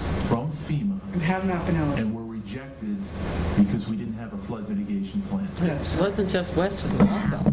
There were plenty of properties on What this I'm side. saying Well, to that's you, Kevin's point. unfortunately, our town, Right. I mean, we have a floodplain law, Yeah. but didn't have the other piece. Correct. So the poor people that incur significant damage, some of them are living in homes with no heat right now. Well, to some extent. We We have now to will remedy that. We have to put a plan in place, whether it's our own or the county's, in order to be eligible for the grant money. So the point that Kevin's trying to make is the fact that we didn't have a plan before, we weren't eligible for that money, we've started working, we have a plan, you've been working on it, we authorized you to do it, you've been working on it, now we found out the county's working on one, we're working on one together. We have now we have somebody who's actually trying to go get the FEMA grant money, and you came to our town. And I would For also... the people that didn't get the funds. Yes, I would Really? suggest to you, that's the other thing that has been made very clear by the congressional offices. The initial funds in the storms, what were called FEMA PA, Public Assistance Monies, that pot from Irene, Lee, and Sandy has not been exhausted. And one of the congressional offices are taking the lead on saying, please bring in the projects that engage these issues retroactively, and we'll go to FEMA and fight for them. So, this is my October trip to Washington if we have a government. So technically, by us getting this FEMA mitigation plan in place, then all these people who got denied funding, we could resubmit That's and then right. potentially get them the funding. That's right. That'd be great. I mean, Yeah, we it's never phenomenal. submitted. Well, that's we did. No, we did. No, we The tried. 11th hour, we were told we were not eligible. No, we did. We went through the work of let's just submitting, have and then she... let's review. Stacy did a huge amount of work on this. I mean, you came to our town board meeting with something this thick, you did a tremendous amount of work, and then at the very end of the process, we're told, where's your FEMA plan? And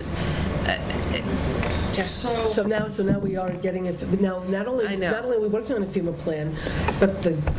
why do you FEMA is say saying, that at the FEMA is top saying of the apply. form instead of at the end of But it? just so you Because the money has been increased so much now, because there's 15 times the amount of money there But more was. importantly, I think, Kitty, also, what has happened simultaneously too, she did all this work, then when we found out that there was all this money to go, we did a letter of intent to say that we want to get a grant from the federal government to do this hazard mitigation plan, and we have gotten a letter back from the federal government saying, go to the next level, Yes, you've passed go. Unlike 90% of other communities. 90% of the other communities, unlike 90% of the other communities who were told stop, we were told go on our FEMA mitigation plan. We were told go on the on Sewer construction. 6. Yeah. We were told go on our water infrastructure. We were told go on the Cherry Hill. So basically, 90% of the communities have been turned down, but we, right now, are in an amazing place with the federal government, the state government, and our congressional representatives saying,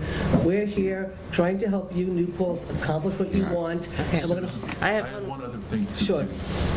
Just to dispel any misinformation that's being spewed all over the world, Victor, who ultimately pays your bill? Well, ultimately, my costs get rolled into either the match or the financing or the federal government So ultimately. we advance the funds with a serious prospect of being reimbursed. Yes, well, the interesting piece is that the third funding source for all of these projects is the Environmental Facilities Corporation, which is, is a state agency. They are in the next 3 months launching their own program with the Superstorm Sandy money, in which on the Sewer 6 side of the equation, they've got $286 million, which will be a 25% grant and a 75% no-interest 30-year loan for whatever portion you do not get granted by FEMA and HUD. So this is going to be a hybrid financing. They're always hybrid financings at the end of the day. EFC will always reimburse you for my contract. Thank you. They have for 22 years. And I think the last point, and maybe there's more points, but also really importantly, how we all know that the town has been helping to offset the costs for Sewer 6 because they could not afford to carry these costs. And whatever we're doing is going to roll in that money to get paid back to all the residents. We will get that through EFC. Right. Excellent. That's where we will get that. We may actually get some of that back from FEMA PA. We will not get that back from FEMA hazard mitigation. Right. But we are working on getting that money back Yeah. through the FEMA money, so we're getting hopefully money from the federal government to help repay the town taxpayers for footing the bill for Sewer 6. What I will also tell you is, watch this space. I've been, 3 weeks ago, 4 weeks ago, Westchester County was moved out of the Hudson Valley pool and into the New York City pool because they can't find enough projects down there to fund with the money. So all of a sudden there's the largest population center in the Hudson Valley is no longer in the Hudson Valley for purposes of this $7.4 billion. And I've also been indicated, we're supposed to have our final grant requests, FEMA requests in by October 28th, 29th. I've been told that they're probably going to move that deadline back in order to be able to get everybody's applications in on time. Thank you. So right now, we're in a very, very good position. This is good news. Isn't right this at great budget news? time. It's great news. So it's great Couldn't news, so have timed thank it you. better. Thank you very much, Victor. Good. And we're on our way to fixing all these problems that we've talked about forever and ever, right? Yeah, well, I'm Yeah, on thank my you. way up. So I will take care of engaging with the county and Stacy and figuring out whether or not we need to be going all directions at Right. once. Right. And Dave and I've already, Dave has the applications, which are not online yet. They're coming online on the 1st of October. Right. And then the other thing that we'll ask you is if you see any grants out there to make a town completely bicycle-friendly, call me. Really? One of the narratives I have to do for this FEMA hazmat money is they are requiring and putting a special emphasis on some kind of a cost-benefit analysis. For example, one of the things that I'm pursuing in Cornwall is instead of a $17.5 million repair of their wastewater facility, which is 20 feet from the Hudson River, a $52 million new water treatment facility halfway up the hill off of the floodplain. FEMA has said we would rather spend the $52 million on something that we're not going to have to spend $100 million cleaning up the next time there's a storm. So I would ask you all to sleep, consider, and think, and Dave as well, on how I demonstrate a firm cost-benefit analysis for the implementation of these three projects. Okay, we'll do that. Okay, great, thank you so much Thank you. for coming down. Thank you much Sure. for sitting through our... No, this is on the ground. If we could figure out a way to solve the problem that we just discussed for an hour and a half, we'd certainly like your input. Okay, so now what we'll do is we will invite the library board up to do their presentation of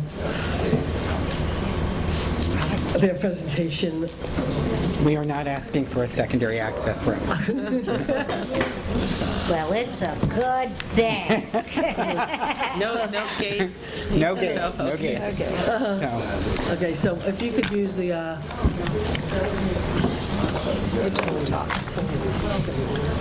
Okay. Okay, well. You want to get quiet in the room? Okay, I just need to ask everybody to take their conversations sort of, if people want to talk, to please take the conversations out of the room because it really is distracting. So, okay, thanks. Thank you very much. Bye-bye, guys. Thank you so much. Okay, so, the library. okay, well, as you, Use the microphone. I have to tell you, it really helps because I can't Okay. hear in the back of the Yeah, room. so use it. Okay, I will use it. Close your mouth. You Be a really rock have to star. like, Yeah. Okay. Thank you, Jump thank right you. on it. As you know, we've submitted petitions to Rosanna, who, and my understanding, copies have been distributed to all of you. This is a process that is one of a few different ways that libraries in New York State can obtain funding. The first thing I really want to start with, because both Linda and I think it's important, is to dispel the misbelief that the library is not a public library. Libraries can be organized in a few different ways in New York State. Our library is an association library. These are rules that are set out by the New York State Education Department. We are in good company. There are 4 other libraries in Ulster County that are association libraries, and the largest library in the state, the New York Public Library, is actually an association library. They just happen to have the word public in their title. Our founders chose memorial instead. But we are very much a public library. We are chartered by the New York State Education Department solely to provide library services to now the town of residents of the town of New Paltz. Originally, it was just the village, and that was changed. I think about 40 years ago it was changed. So we are to provide free library services. We're a free association library, that's the technical term, to town residents. We have to follow all the rules that other not-for-profits have to follow. We also have some additional rules as a library that we have to follow, such as the qualifications of our director and the number of hours that we have to be open in order to be chartered for our charter to continue. So again, we're very much a public library. There are a couple of other ways that we could be incorporated. One of those is as a school district library. That's not really terribly effective for us or feasible in our area because our school district crosses over into Gardner, and Gardner has its own library already. We could also be organized as a special district library, and there are libraries in our area that are special district libraries like Kingston and the Esopus Library. So there are other options that we may explore in the future, but for now this is how we're organized. So our our method of funding is through a referendum, and we often use the term 414 because that's the section of New York State Education Code that explains this process. In 2009, it was the first time that we did it, and we have gathered the signatures and submitted them to Rosanna as the process is laid out so that we can get a question about library funding, increasing library funding, onto the ballot in November.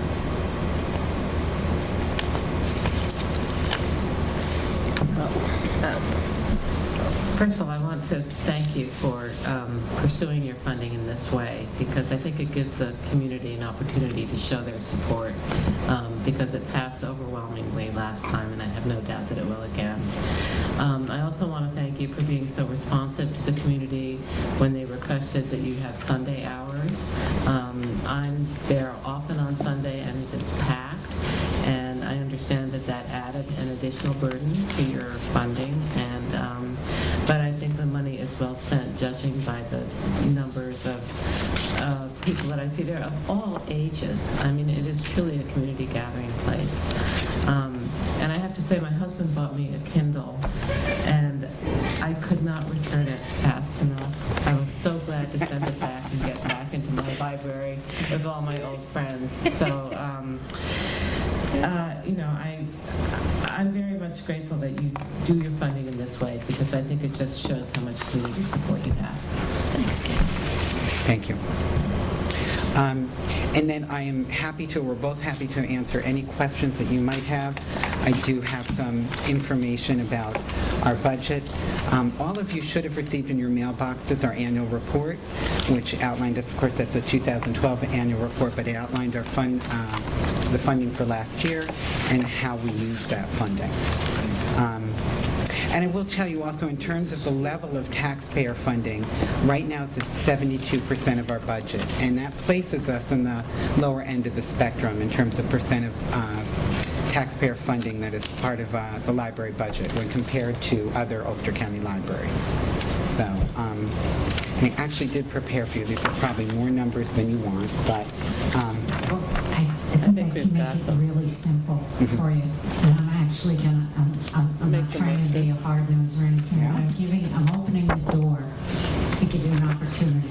Okay. Because I read the referendum, it's 23% increase. So please, just explain. It'll be on camera, it'll be repeating on television, and you'll get more exposure for when people come to the voting booth, for why the library needs the increase. Okay. And so that's not what this is.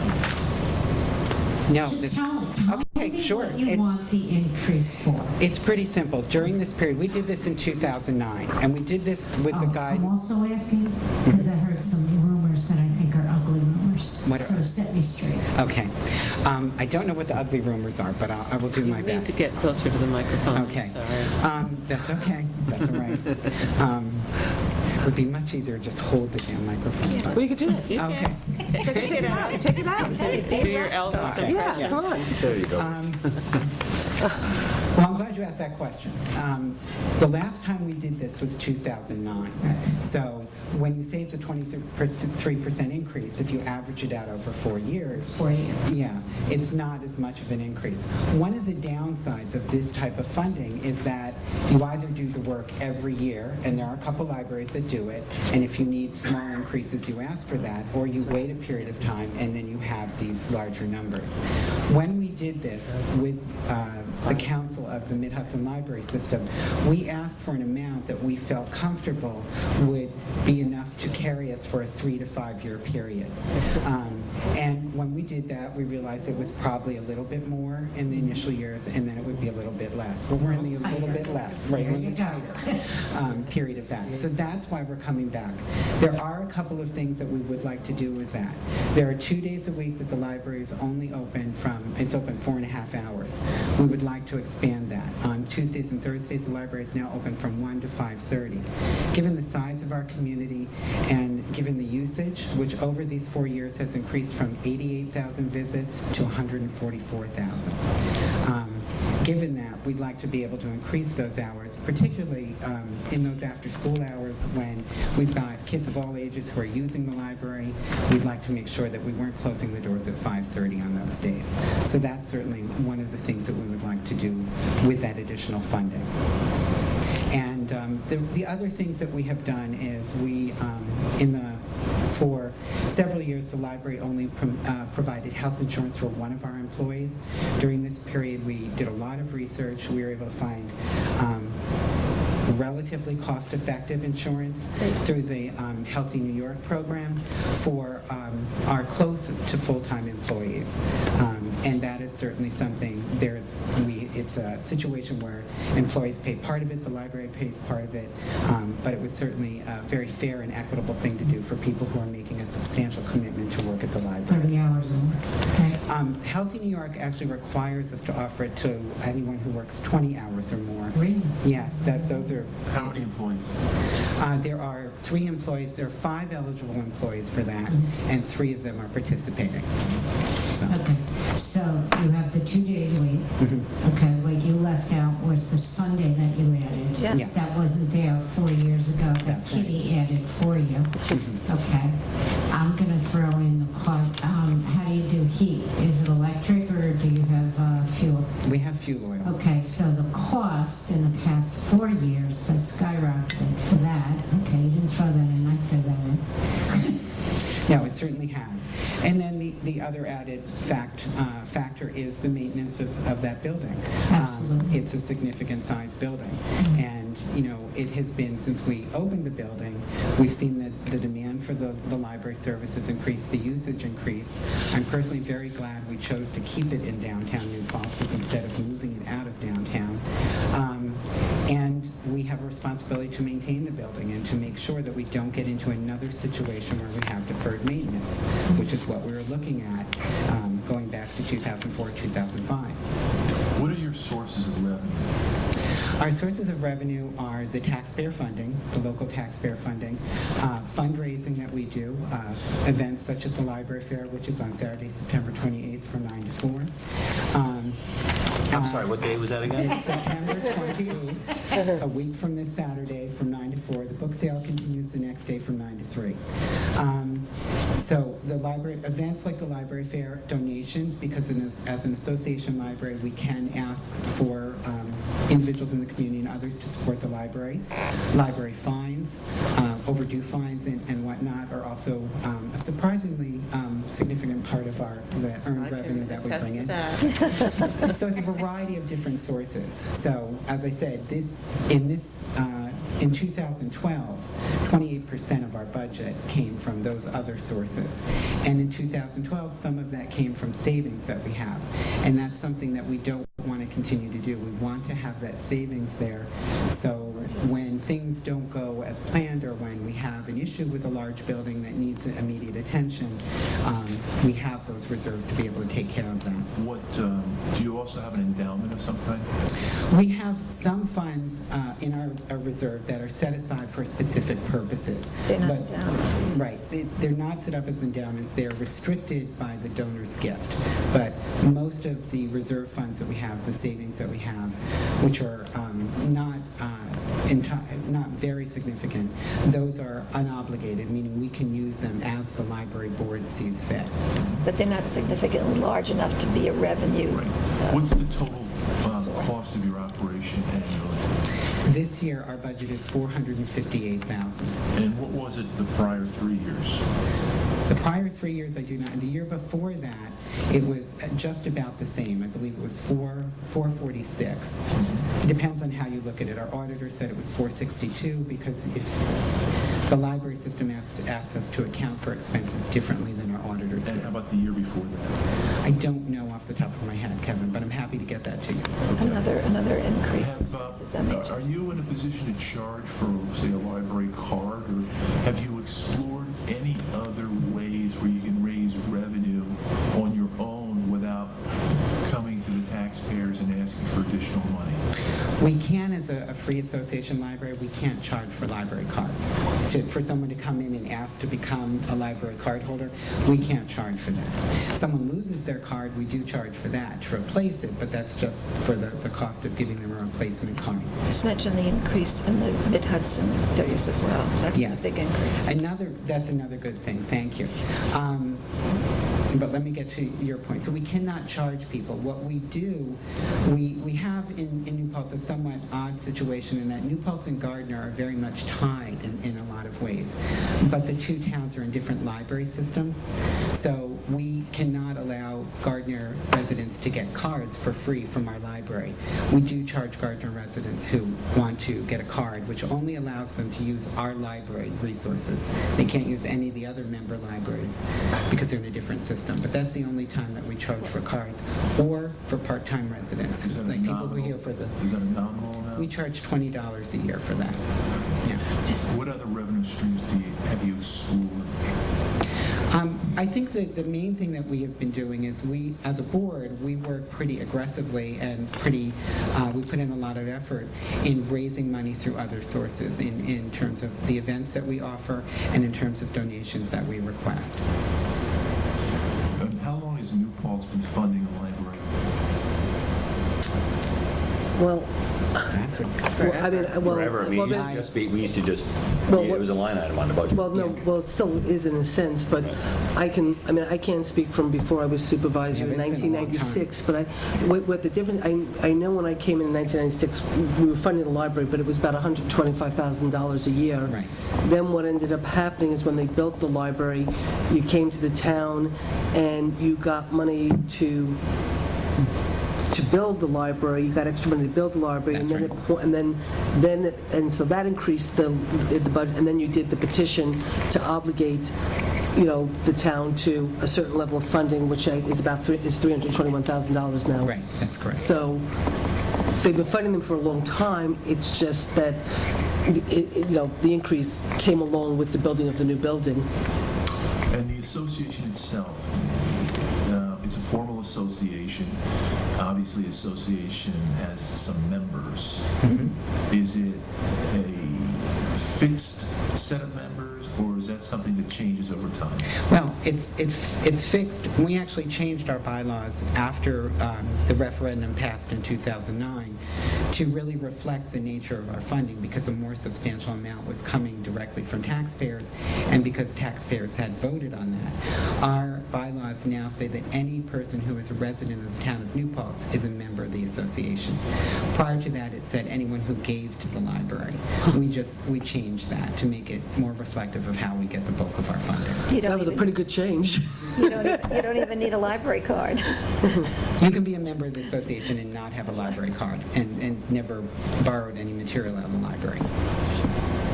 Which means that you have an opportunity to participate in voting on our budget at our annual meeting. Okay, so now I'm just going to get into a little bit of just a technicality in terms of the increase and what it means to the budget, not to be sort of downer, but I just want to explain, because I was talking to just Kitty about this. In the past, there is a separate line on our budget, that says library fund, but it's always been within the A fund. So when we do our budget, it was always in the A fund. It was just another expense, it's just another line in the budget. Last year, Rose had made a comment, a very, very big supporter of the library, but Sally had said that you should break out the cost of the library and put it on its separate line, and there is a separate line on the budget for it, to do a separate line so people see what the cost of the library is. But it still technically does come out of the A fund, okay? So it is still technically, unless I'm wrong, Gene, but I think I'm not, that it's under the cap environment. So in other words, our A fund for the moment right now, under the cap, and it's a 2% cap, but actually this year we can only go up 1.6%. 1.66%. 1.66% because it's tied to inflation rate. So it's 1.66. So, just understand that, with the increase of $75,000 in the budget, that does impact our budget. It impacts our ability to either stay below the cap or our need to possibly go above the cap, You fund other things. or defund other things, or increase taxes and exceed the cap. I mean, it's just that there are implications, in this sense, it's up to the voters to choose what they want to do, and if they want to fund it, it's just that it needs to be understood that, it is all part of a bigger picture, and how we as a board go forward, so, I'm just, So that, let me just add, Sure. so that everybody understands, you heard the conversation tonight, you have these factors back and forth in town between competing interests, and this is just another example. If we're limited in terms of the funds that we're going to spend, taxpayer funds, if our goal here is to try to give taxpayers a break more and more, then we don't need additional pressure. We need to find ways to relieve the pressure. So, and that's the problem we have here. As Susan's saying, an increase here will result in something else being cut. And so, again, we're going to have this competing interest concern, and we're going to have to resolve that in some way, either as voters at a referendum or as members of the board.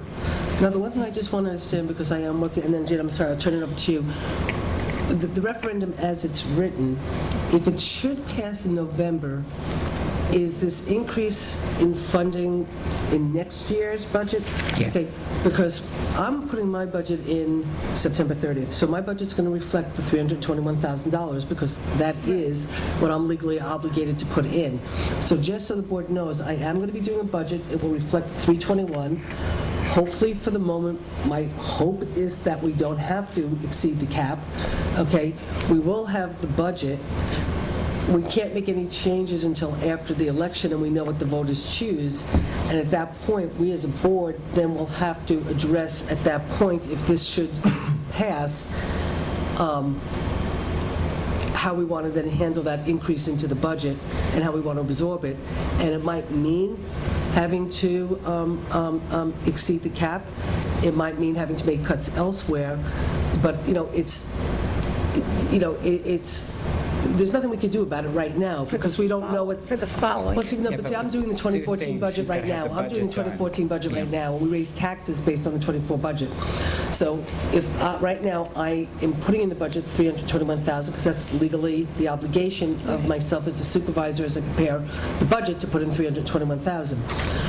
I am going to try to hopefully prepare a budget that will not ask this community to exceed the cap by any means whatsoever. I don't know until we spin all the final numbers and I see what it is. I mean, I just got a phone call today, knock wood, from our county executive, who is going to be putting forward a very draconian budget based on the Cahill sales tax problem. Okay, so what the county executive is doing is he is going to put through a draconian budget that is going to have serious cuts, that is going to use a lot of fund balance. But what he is doing is he's honoring his obligation of starting to take over the second third of the safety net, which really helps us. So the county executive is really helping the town from not being the victim of this fiasco up in Albany with the sales tax. However, hopefully Jeff is coming in tomorrow. We have to start to calculate how much money we will lose in December because we will not get that December additional sales tax, so we will lose that money. If for the moment, what's on the table is, I was at a meeting yesterday. It was quite an interesting meeting. They should have charged money for admission, but it was with a lot of legislators, a lot of state officials, the executive, the assemblymen, and I happen to be the one supervisor there, along with Shane Gallo, the mayor of Kingston. What's on the table right now is if the county does the 2/3 of the safety net, the assemblyman will, in January, bring forward extending the 1% sales tax, try to get it passed as quick as possible, but then January, February, and March, it would usually take those 3 months for the Department of Taxation to then re-implement the 1% sales tax. And this is Kevin Cahill that's Right. responsible. Okay, so we could lose that first quarter of sales tax, that additional 1% sales tax too. And we lose the holiday And we season. lose the holiday, which is the biggest thing, which means we're going to lose money in the 2012, we're in 2013. The 2013 budget, revenue that we expected to get through sales tax through for Christmas, a percentage of that is lost. That's going to be gone. Now the question is, if everybody holds to their promise and in January they do it, the question is how fast they could try to push through this Department of Finance to get that additional 1% captured starting in January and not lose the entire quarter. But that's going to take an act of everybody coming together. So all I'm just trying to sort of say is that we're going to have a budget. I hope it will be below the cap. But then, once this gets approved, I don't know the impact on the cap or the impact on our budget, so I'm just letting us all know that, that's all. What I need to understand is, because the public votes on this separately, it feels to me that it should be outside of the cap. Yes. But it That's what doesn't we've been sound told. like That's it what we've been is. told. No, you were told that? Yes. I don't think it is, Yeah, but... well, there's information on the controller's website about this, and that it is. In a situation like this, what we had to do as a board, if we were going to be doing this and it was more than a 2% increase, we had to, as a board, pass a resolution saying we understood that and we were going to be asking for more than a 2% increase. That's the way for an association library. But it's a separate, Well, if you can use my phone. no, just that it's a separate referendum. So Right, we but were it's told that it's not, But you don't collect the taxes directly, Right. right? We still have to put it in our budget. but I believe we were told that it was not going to affect the 2% cap that the town has to deal with. Yes, we were. Okay, yeah, I'm really having trouble thinking that a referendum that goes to the public is going to affect a tax cap that we control when we have no control over that. So I am having difficulty absorbing that. Well, and I will call, I'll check with the comptroller's office and be absolutely certain. But I think that the vote will occur before the budget's adopted, so we would be able to change the amount in the budget if it gets through the electorate. And it does sound to me like the kind of thing that's outside of the 2%, particularly now that it's in its own line.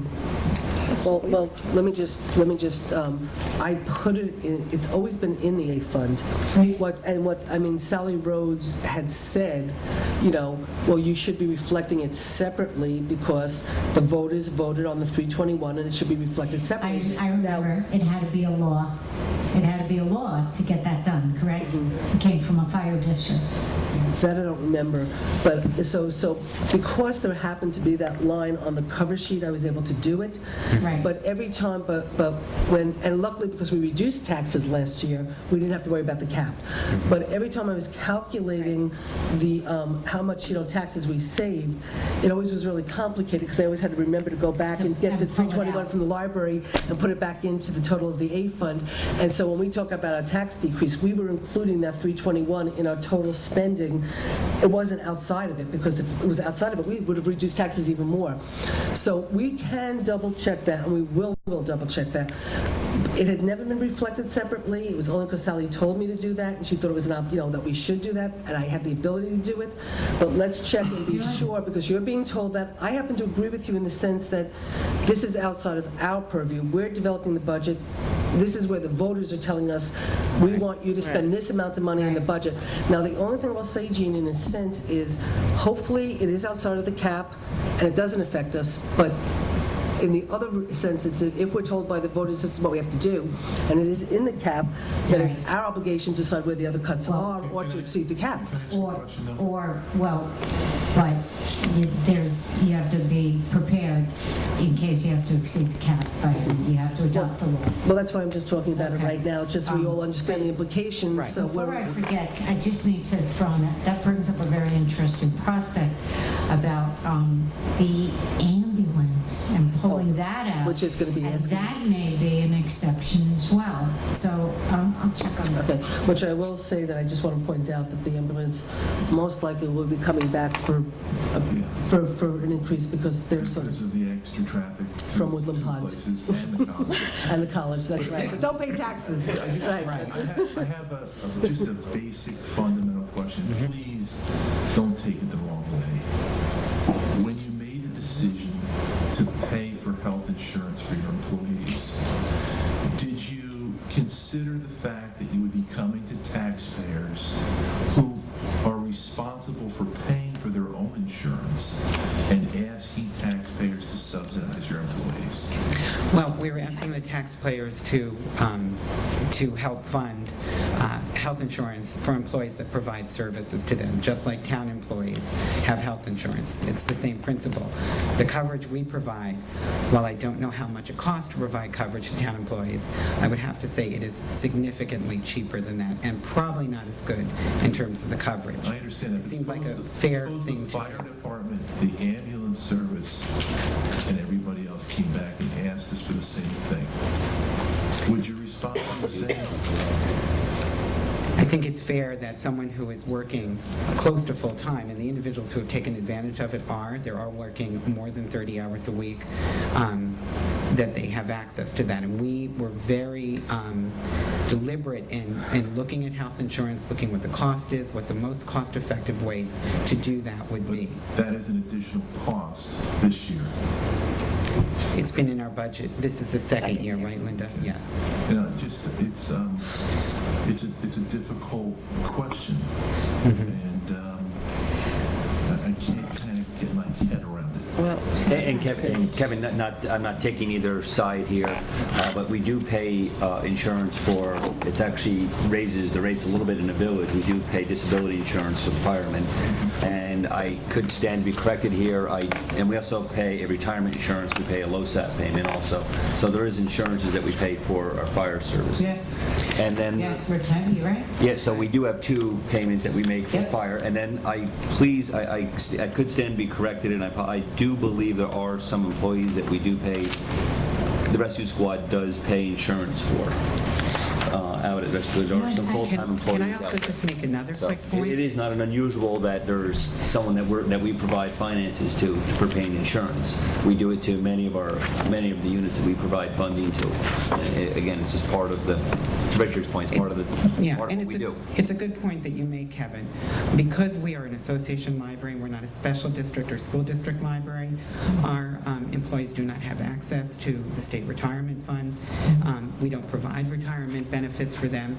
This seemed like a reasonable benefit, and certainly much less than it would cost taxpayers if we were incorporated or organized differently. Then I suggest that maybe in the future we develop a longer-range plan so that, it's late in the game now. It's going to be going on as a referendum item for a vote, but this process and the conversation should start sooner.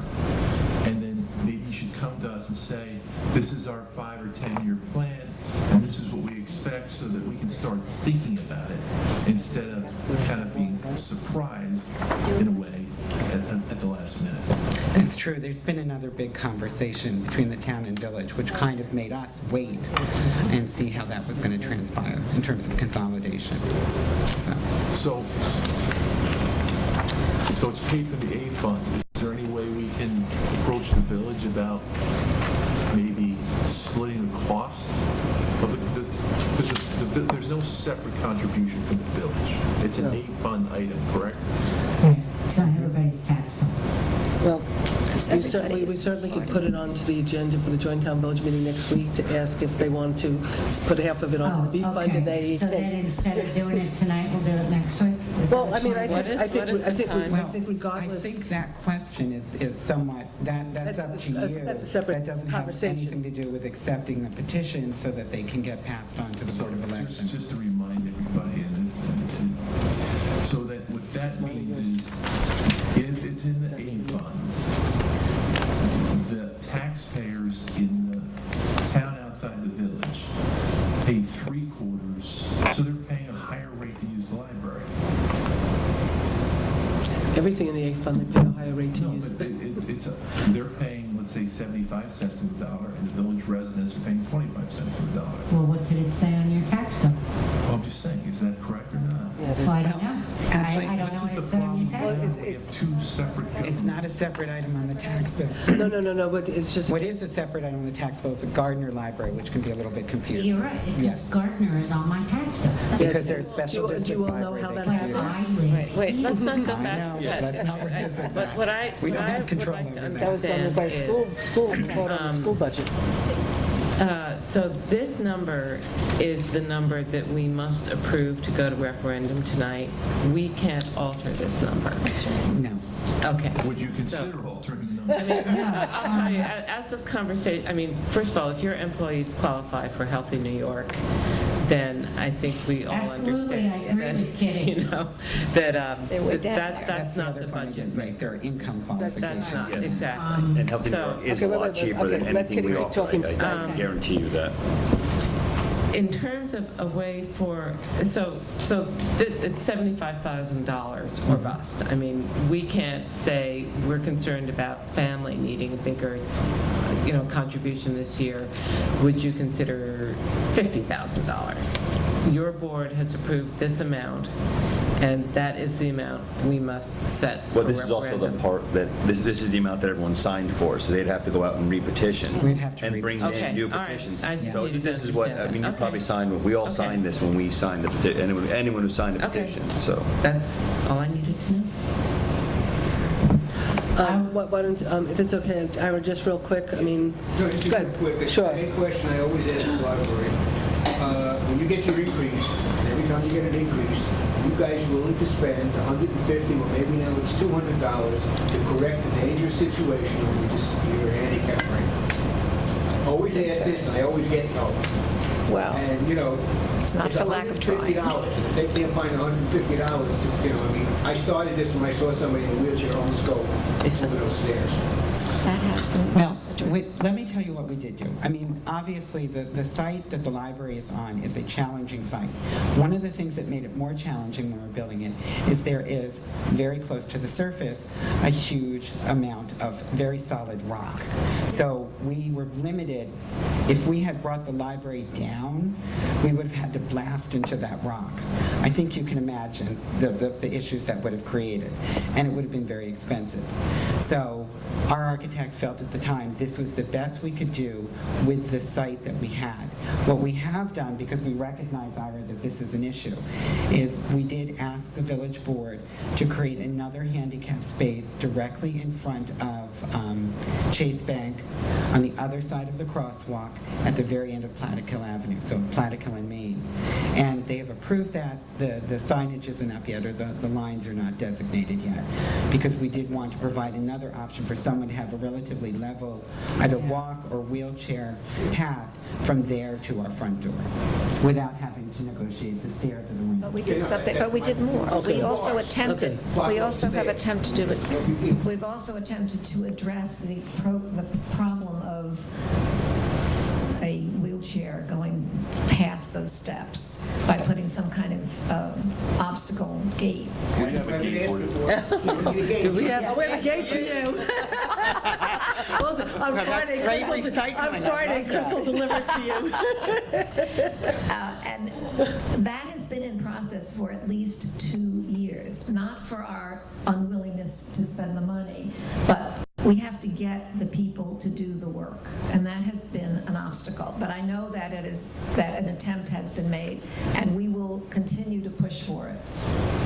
Yeah, and I can say, Ira, I will go back and check on that. I do know that a former board member was working on that, but we'll see We'll push that for we it. can get that done It relatively soon. absolutely has to happen. Okay, so to move I'm along. going to make a motion. So I think we have to do secret, there's a couple of things we have to do. Really? So, yeah. No, if you read it, I thought, if you read it, I would make a motion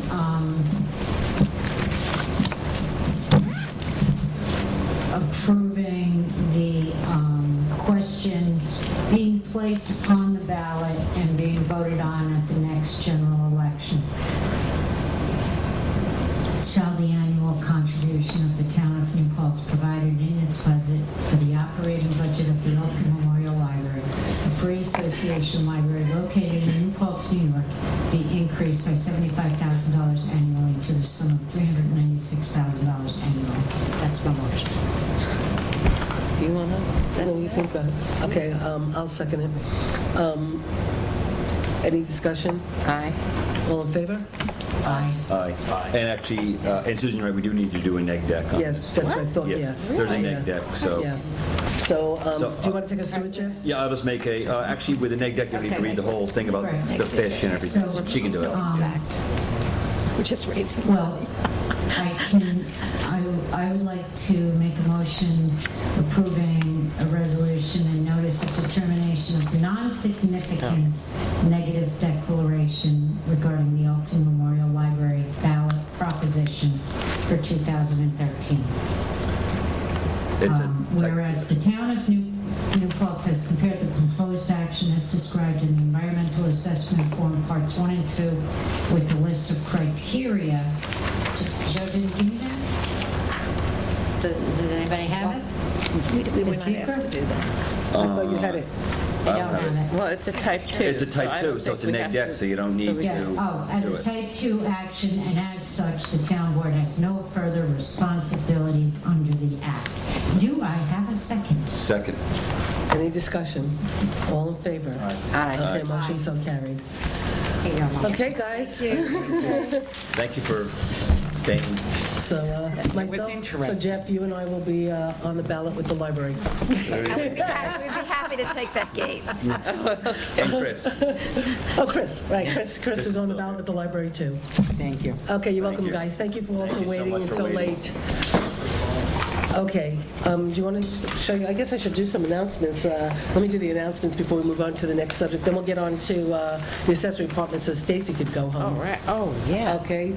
Do you want me to do the announcements after Stacy? No, you can do the announcements. Okay, so let me do the announcements, and then we'll do Stacy.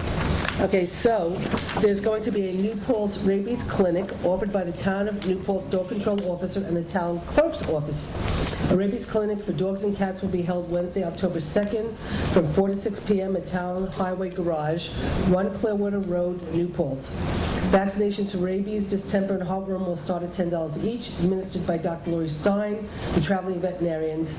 The rabies certificate will be presented at the completion of the vaccination. These certificates are essential for licensing dogs where they reside as required by the New York State law.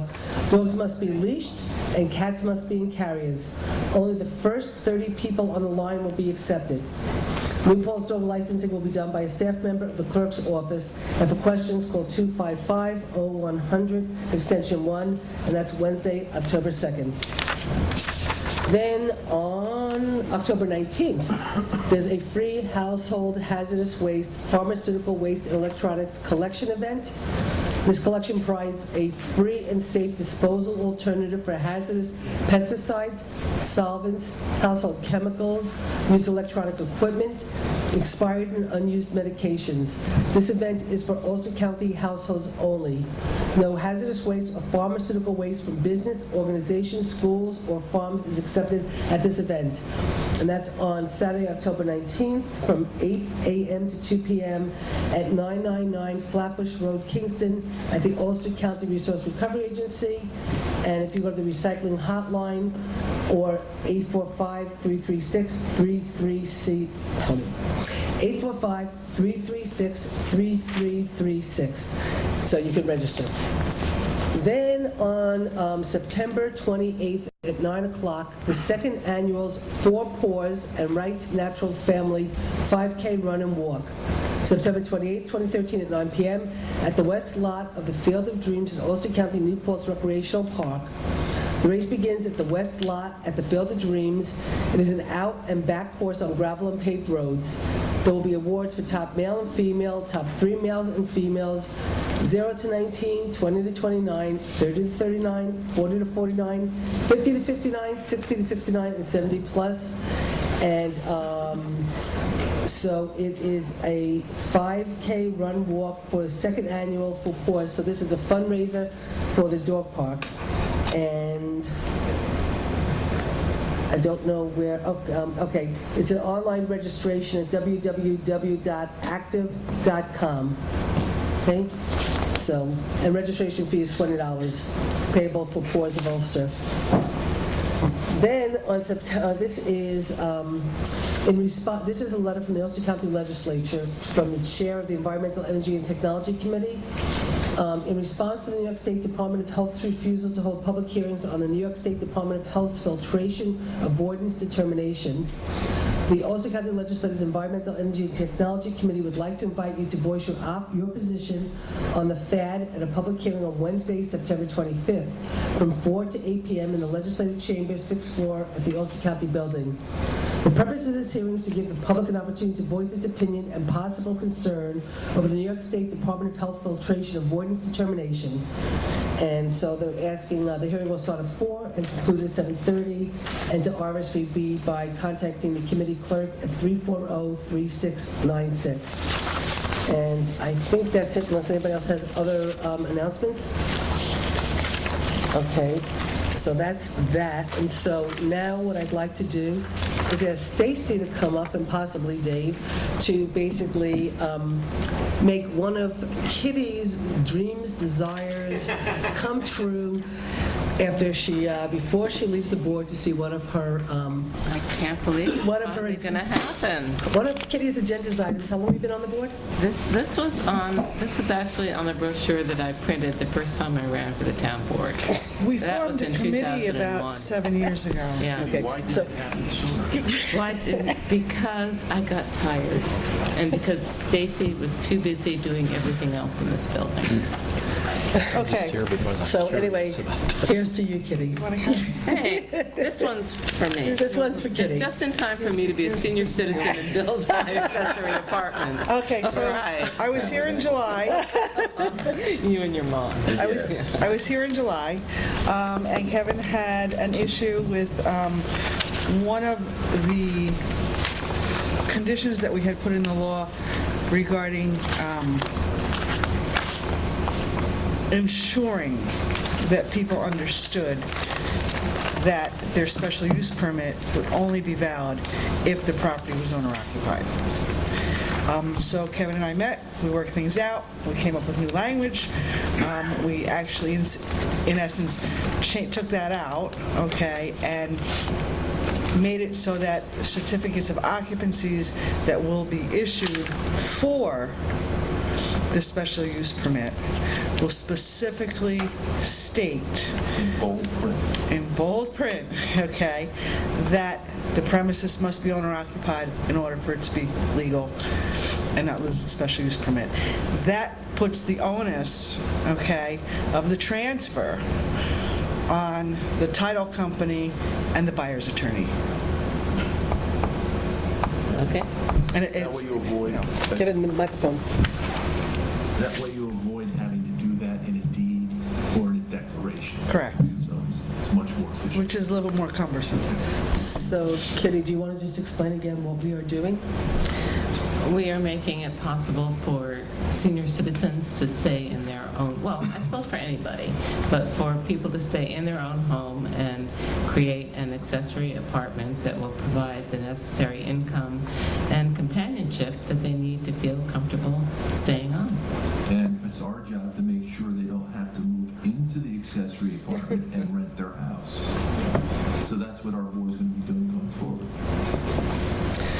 And we put in safeguards so the law cannot be abused by having Yes. someone have to own the home for 7 years before they can actually do this, to ensure that it's owner occupied and not being people buying houses and building accessory apartments and renting everything out.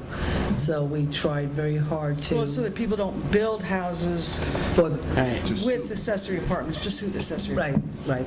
This is, the intent of this is to help people who live in New Paltz stay in New Paltz and be able to afford their home, not creating a new model of income for somebody to make a lot of money by building an apartment, a house with an accessory apartment. And to correct a kind of a flaw in the prior law which permitted it for Homes built prior to 1986, because the way the old law was written, it was written that any home that was constructed as of, prior to the date of the adoption of this local law. So you got cut off when the local law went into effect. Everybody prior to that could have one, everybody after that couldn't have one. So, Kevin, Kitty, I guess Kitty should have, so what do we have to do? Do we just adopt it? Do we have to set a public hearing? What's the process of what we have to do? Stace? I have a problem with the language. Okay. I guess we're not ready to adopt because I guess Jean still has a problem? How can we adopt? Did we have a No, I was public going to hearing? ask for the process, to get the process going. So if you're not ready for that, I have a problem with the language. I think that, and maybe it's just me because, I see where Kevin worked with you on the yellow and everything, but I have a problem with the language being used as a single-family residence for not less than 7 years prior to the date that an application is made for the creation of an accessory apartment. I think that it would be more simple to say used as a single-family residence for 7 or more years prior to the date that an application is made. I just think it's more simple. 7 or more years instead of not less than. I just think it's easier for an individual. And I have to say, I'm not sure that this is just going to work out perfectly to be just seniors who get to stay in the body of their house and rent out one little accessory apartment, because honestly what I see is a rental market. This is for everybody. Yes. Yeah. I know. It's not just seniors. No, I know, that's a dream. But we have, what Kitty's issue is, why I probably shouldn't speak for Kitty, but... Well, because we don't have affordable senior housing in New Paltz. No, but we have a market, we have a vast number of homes that were built between 1986 and now, okay, whom are ineligible, period. Okay, and those homes are 30 years old. So I can have a home built in 1960, and he can live next door and have a home built in 2000 or 1987, and I can have an accessory apartment and he can't. That's the biggest flaw in the current law, and that was one of the pushes to get this changed. I mean, the building inspector is still going to have to give a building permit. I mean, if the septic can't... I understand that. Okay. I understand that. And, it may increase our population, but I think it's a really responsible way to grow, because we're not increasing our footprint in a huge way. We're not building new roads. We're not compromising the infrastructure. This is an individual homeowner with his or her septic that's going to have the capacity to handle this. But, if it was a 3-bedroom home to begin with, and you just got a single person living there by himself now, and you move in a young couple, it's the impact, I don't think, in a neighborhood is really going to be felt. It's going to be the same number of people. It's just not going to be a family in the traditional sense. You look skeptical. Stacey, Hopeful, but skeptical. I'm very skeptical. Okay. Stacey, what's an apartment defined as? An apartment is a dwelling unit. Okay, and is there a certain, some towns have square footage requirements. Could it be an efficiency? It could, as long as it meets the requirements of the building or the residential code, yes. Well, but here it's got to be self-contained. It's got to have separate restroom, cooking. Yes, it has to be its own dwelling. Oh, own dwelling. Okay. Okay. So, Gina, I want to flush out your point a little bit more. So, are you saying that the way it's structured now, it appears that it gives existing residential dwellings the opportunity to convert as long as they've been used for residential purposes for not less than 7 years? As right. opposed to more than? I think that It's the same thing. I understand that it's the same thing, and yet how many sections of the code book are subject to interpretation? How many things in the law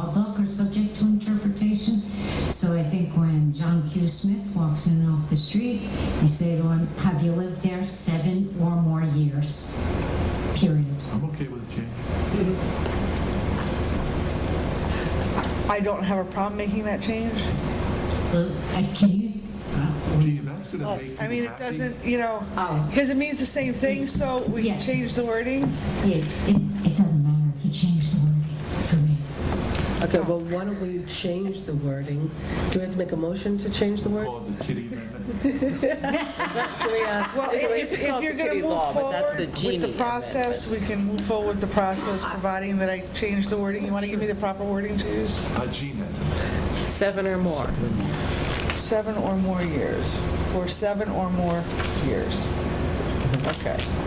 So it's not just flushing out the wording, it's flushing out the issue with Jean. Yes. But I mean, again, it's owner occupied, so somebody who owns the house is renting out next door, and so therefore, if there are really serious problems with the next door neighbor, with the person in the apartment being loud, being noisy, being whatever, I mean, it influences the person. I mean, if you have a neighbor who's a problem to start with, well, then you might have somebody in the accessory apartment that's a problem to start with. But if a neighbor's a responsible neighbor, they're not going to, chances are, rent out their apartment and allow somebody who's problematic to remain. So this would apply to homes built prior to September 19, 2006? Depends on when they make the application, but if they were to make the application today, yes. Here's the thing. You have a lot of town parcels older than 7 years old, going up, For sale? no, 32 South. 32 South, on the other side of the college, okay? You could put in an accessory apartment because you are owner occupied. That's a lot of properties, okay? And then right around the core of the village, you have a lot of properties that are in the town. They're right outside the core village district that you can now put an accessory apartment. And I don't know if you have the problem in the town yet, but in the village, there are a lot of rentals that people don't know about. Okay, they're supposed to be owner-occupied, single-family residences on the assessment roll. And what it really is a single-family home that has been purchased as an investment and is being rented out to 5 or 6 students. This requires yearly registration. So does the village. I'm just trying to let you know that it could have implications surrounding the core village district where you have town properties where they don't have 3-acre parcels. And so your neighboring parcels may be affected, and a few of them can fall through the cracks. That's all I'm saying. Well, they have to have adequate parking, they have to have adequate septic. I mean, well, I just have to trust in the process that, I mean, if people are going to do it illegally, they're doing it now anyway, and we know that that is happening, right? So, but the people that we hope to help by passing this law will abide by the law. But I wish I could restrict the law to help the people that you really want to help, but that would be prejudicial, and I'm not allowed to do that. Okay, but so let me ask a question. Could there be something that penalizes if someone should be caught to be abusing the law? Is there something that we could be putting in? And so, I mean, Gene is bringing up... Well, What? it already is there. I know, but I mean, but what's the consequences? So, I mean, like, We Gene have is like, fines. I mean, like, we are looking... Stacy sends them to court. for a violation. You go to and court and nor- there's, remedy in court. Talks about continuing. Can you guys use the phone? No, wait, she issues a remedy, so they need to come and they need to go, I mean, They since either it have to does it now. remove it, and if they don't remove it, they go to court, Right. they get a fine, and they still have to remove it. Okay, but the accessory apartment already exists, it's been built. Now what? They have to remove it, tear it out. If the court orders that, they gotta remove it. If the court, has that happened? No,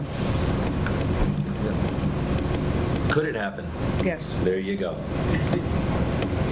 Well, could it happen because we have you as a building inspector? Excuse me? It can happen because we have you as a building inspector. Well, it can happen for any building. Yeah. It would also help seniors refi the existing mortgages on their homes because now they have a new income stream. So it would help them qualify too. And I think that's a great purpose. I do. I also think it's a great purpose for a young family who ends up starting out in New Paltz and then starts getting strangled because of the costs. Okay? That it would be a wonderful thing for them as well. Or if one of their parents is surviving and retires and decides to come and move in with them and share their childcare. I think it's a fabulous idea for that. I think, You're talking about the abuse. when you live closer to the core, you have to think about what could potentially happen to what you're accustomed to is a town parcel. What could happen up on that street where those people were here tonight? What could happen up there? Okay? After they've been in their home for 7 years, what if that block started to turn? Think about it.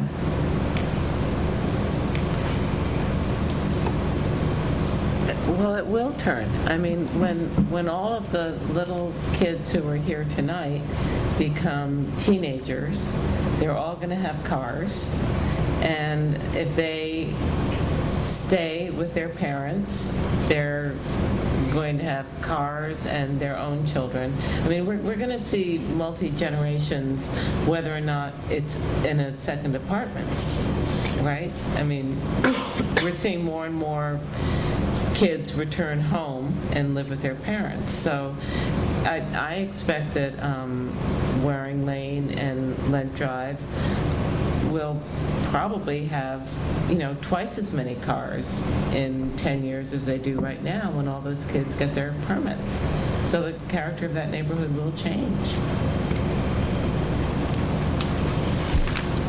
I'm talking about maybe the addition of accessory apartments in those homes. But I don't think that will occur until, the kids have moved out and the parents say, okay, we have all this empty space, let's put it in an accessory apartment, and you're really going to have the same number of residents and the same number of cars.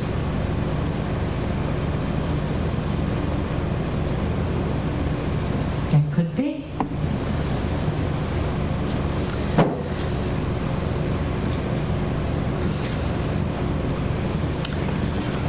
I've always liked people to raise some degree of doubt about things. Well, there's always the good with the bad, as we learn with every situation, isn't there? There's no... But I would really like to, I would like to set a public hearing on this by the end. After you're gone? Before I go. I mean, if there are, if the public has serious So I make a reservations motion like to yours. set the public Yeah, hearing let's for do the that. first meeting in October, since great. okay, the third Thursday in October. Are you free? Wait, let me, I'm just trying to think. Oh, What I did think that's a joint town-village meeting. It's usually Well, we're doing a joint town village meeting next Thursday here, so then the following one would be back at the village, which would be on a Although- Wednesday night, Oh, right? that's right. Although I'm I'm just thinking trying to think October, though, we're deep into budget season. We're I going to don't be think, doing the Yeah. budget. I don't want to be, we're not going to, Yeah. I'm going to vote no to any special meetings do with it the in village November. in, I would agree with that, because we'll be doing the budget I don't think that the public hearing should be unheard of. No, we can do the public hearing. No, I'm fine with that. Because we could either hold it over if it... Oh, no, but Jeff is just saying, and I don't think we're going to do a joint meeting. I agree with you. I just did remember on October, I think the 3rd, because I know I invited somebody to our first meeting in October, and it's actually the ethics board for us to get the ethics law done, to, revise the ethics law, so that was that meeting. So what I would like to do is actually, I would like to schedule it for in November, so we can get it on the books, we can get it in November, we can pass it before you leave, Kitty. But I agree, we're going to have so many meetings in October that, I don't think we'll be able to what? get it done by... If we have the... If we have to, I would like to have it the 4th Thursday in October, have it at 7 o'clock. We'll have to hold it over, but I would like to start hearing from the public. Maybe there is something glaringly wrong with this that I haven't seen. Okay. Now it's just me, Kitty. No, Jean, you bring up very good points, and you live, you're surrounded by a lot of changing dynamics in the village, and you have a sensitivity. And I'm changing the verbiage? Yes. Okay. So, did you make a motion? The 24th, then you want Kitty, to do you it? made a motion to set a public hearing at 7 o'clock. Second. Okay.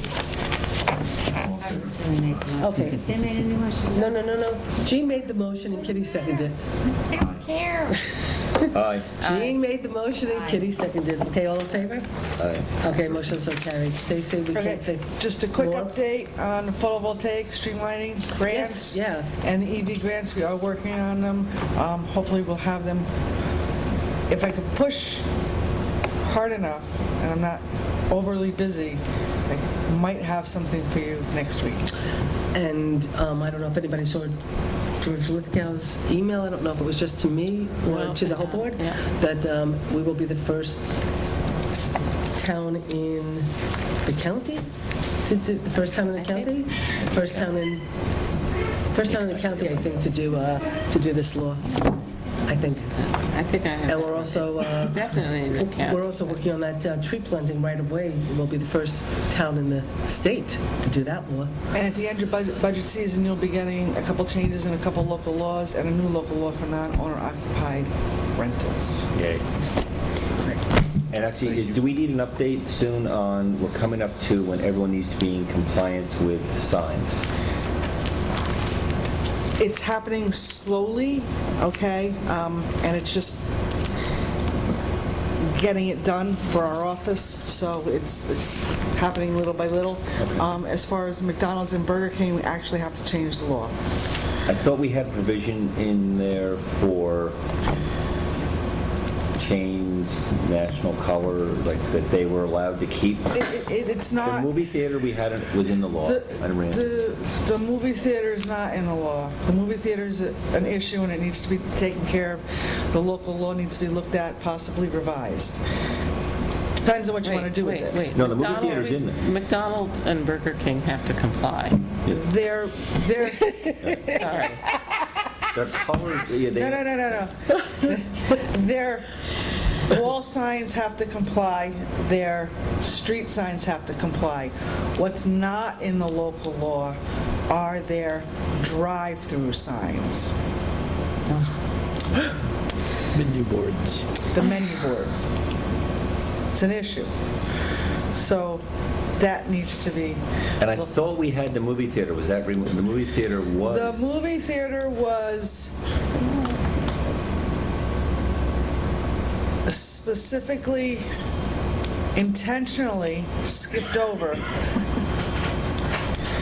when Stop and Shop site plan was done and when the master sign plan for the plaza was done. Because I don't think anybody at that time knew what to do with it. That's why it looks funny. The theater looks funny. That's the kind of theater. Okay. So, they need, that needs to be looked at. But we are getting compliance. We're trying to work it on sections. And actually, you made the mistake of saying Stop and Shop. Are we getting anywhere closer to fixing that intersection? Oh, yes. If you can answer quickly. Well, Dave's shaking his head and... Yeah. There was an and a head shake. I'll leave it to Dave. You gotta use the microphone. I'll leave it to Dave. Dunkin' Donuts has an application before the planning board to do some changes, to put in a cooler or some other changes. And we're going to get that easement as a matter of public safety for that intersection, so. Yay. we're gonna- Wow. Yay, thank You don't you. have to, That's been a long And time. do you want to ask Kevin, how long has that been? We've got money still. How long is that piece been open? Well, and Stop and Shop still wants their money back though, right? Stop and Shop was 6 years. They finished That is definitely needed. 6 or 7, yeah. And we still have money of Stop and Shops for that. The 150,000. wheels, How much do we they have? turn slowly. 150, I believe. 150,000. That's a lot of coffee. That's a- 150 grand. Okay, Stacy, thank you very, very much. Thank you. The Van Nostrums, Thank you. before you leave, I think you guys wanted to say something relative to the accessory apartments? No, I think you answered it. Oh, okay, okay, great. Okay, it's so wonderful to see you guys here. Thanks. Okay, thanks, Stacy. Dave, stay here. Thank you, Dave. While Dave is here, why don't we Thank get you, on, Stacy. let's do a quick update on some of the good news about what's going on with the water system and the town and village working together on this. So let's do the DEP. So as you guys know, we've been talking with the DEP to see how to solve the village's problem, bring the town into it, because we have so much water that would be part of this process. The DEP came and met with Chris Marks, Dave, myself, Tom Rocco, Rebecca Rotzler, the DEP themselves, and Chris Yeager, Yeah. who runs the water system for the village, and we hired to be our contractor when we brought Chris in as our water person to whatever.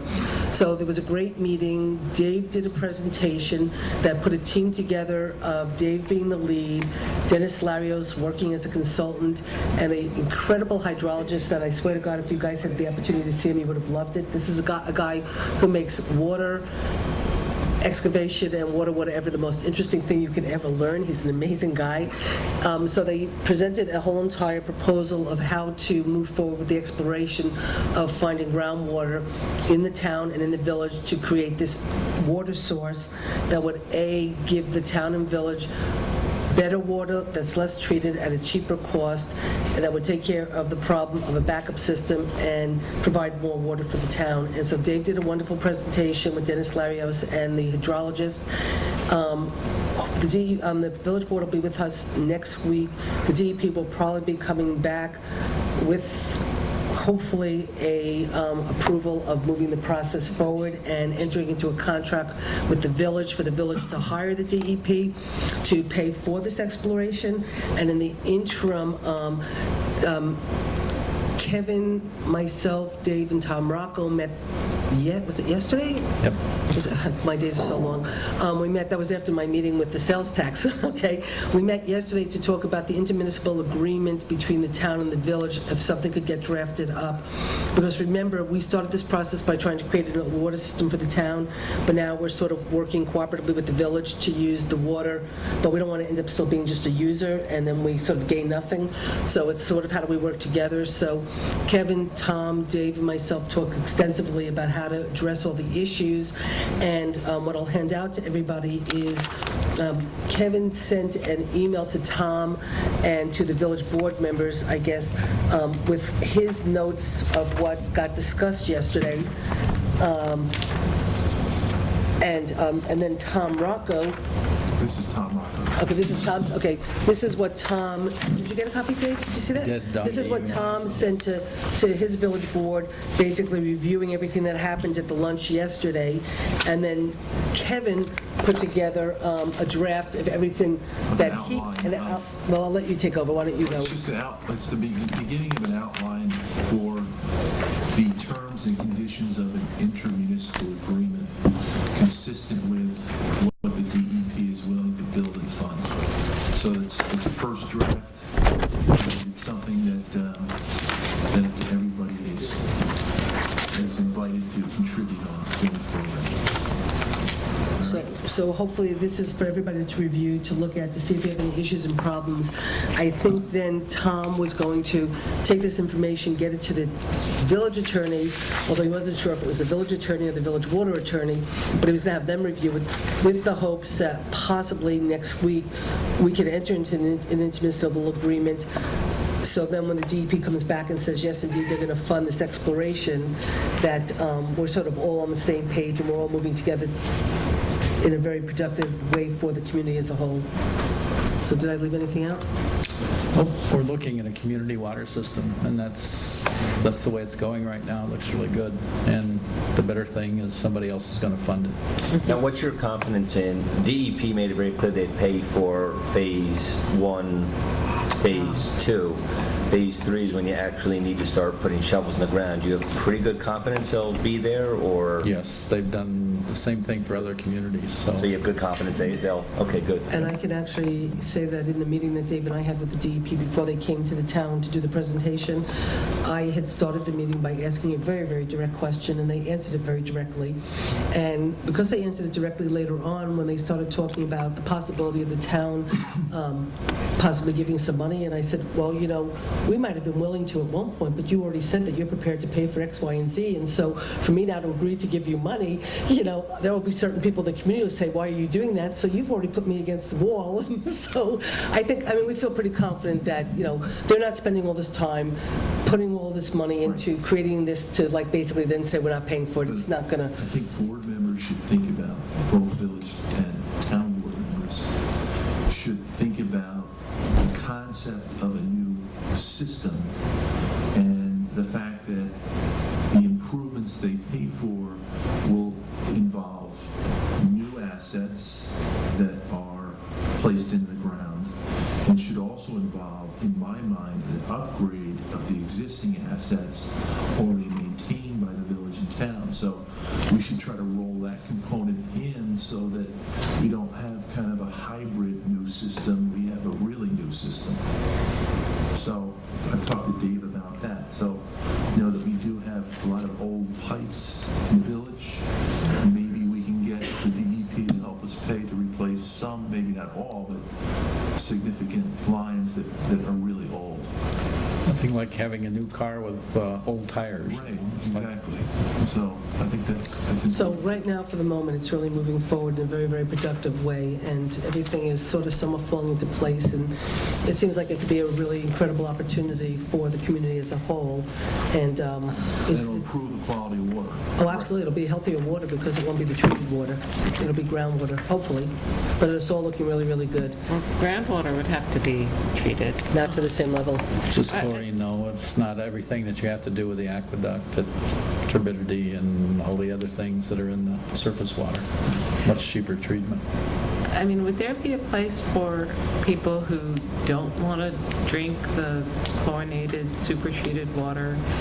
I mean, when I moved here 1,000 years ago, we used to drive up to the mountains, and there was a iron pipe in the side of the mountain, and you could stick your water bucket in. There's one up on, going towards the Sopus. Yeah, okay. I mean, I don't expect the town to legally be able to offer something like that, but is there a way that people can drink less chlorinated water out of a municipal water supply if you're not on a water system?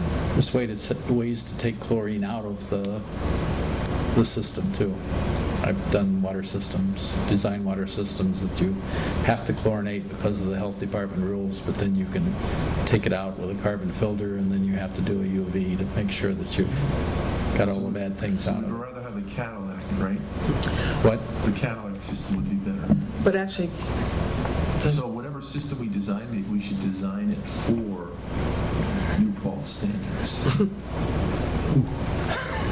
but I mean, but actually... Which is higher expensive. than the norm. But at the end of the day, if we end up creating this groundwater source and it becomes a primary source, the water will be less treated, Kitty, because it needs less filtering and less treatment, so it will be cleaner water to begin with. I'm worried about over-cleaned water. Just, you know, that the process, you take perfectly good water from, you know, the Casco Reservoir, and by the time you chlorinate it and decontaminate it and fumigate it and everything else, there's not much left. So anyway, that's an update, and hopefully by next week we'll have more, so that's it. So I don't know if there's, why don't we do Park Point, a little quick update on that, just to touch on what, so I mean, I guess to set the record straight, as best as we all understand it, yes, the town board has gone on record that we think everybody should pay taxes. We've gone on record with a very substantial letter to the planning board in terms of what the town board wanted to see. Kitty put together a very substantial letter that was delivered to the IDA. We sent, other letters that we sent? We did. Jeff also. Jeff, delivered a. oh, so Jeff sent another letter. So Well, Jeff he was gave. there. Oh, so Jeff gave us this letter. Okay, we sent a letter to the foundation, but the letter to the foundation was really more asking for clarification than, but we still actually, in that letter, actually expressed whatever. So I think. Have we received any letters? Yeah, no, we got one it from at, Foundation. Just one, though, right? Right. no, but we got the one. Which was troubling. Non-factual, troubling letter. So I think we probably need to think about our response to that letter. And I received a copy of, I'm sure you've all received a copy of the presentation that Wilmer Wright made in Boston. And, you know, it's just so distressing to see that we're being used as a sales presentation in a completely different way than the sales presentation that was made to us here at home. So, you know, we've learned about land banking, which explains probably why we've been told so many different things about why they wouldn't put part of the land into a conservation easement. And first the foundation said that it's, you know, illegal and they're prohibited for fiduciary reasons from doing it. And then when they go to Boston, it turns out that they're land banking for future, who knows what. Rural development, they've made it very Well, clear for future development. Yeah, so, And I think we're also finding out, and Dave, you were there, why they pulled the PUD application. Remember, their big thing was we have no plans for retail. And now we're sitting here, and it appears they do have plans for retail in College Town, should they continue to use the land bank. But not at this side. Not this side, no. I guess I have a question about whether or not we can get this horse back into the barn.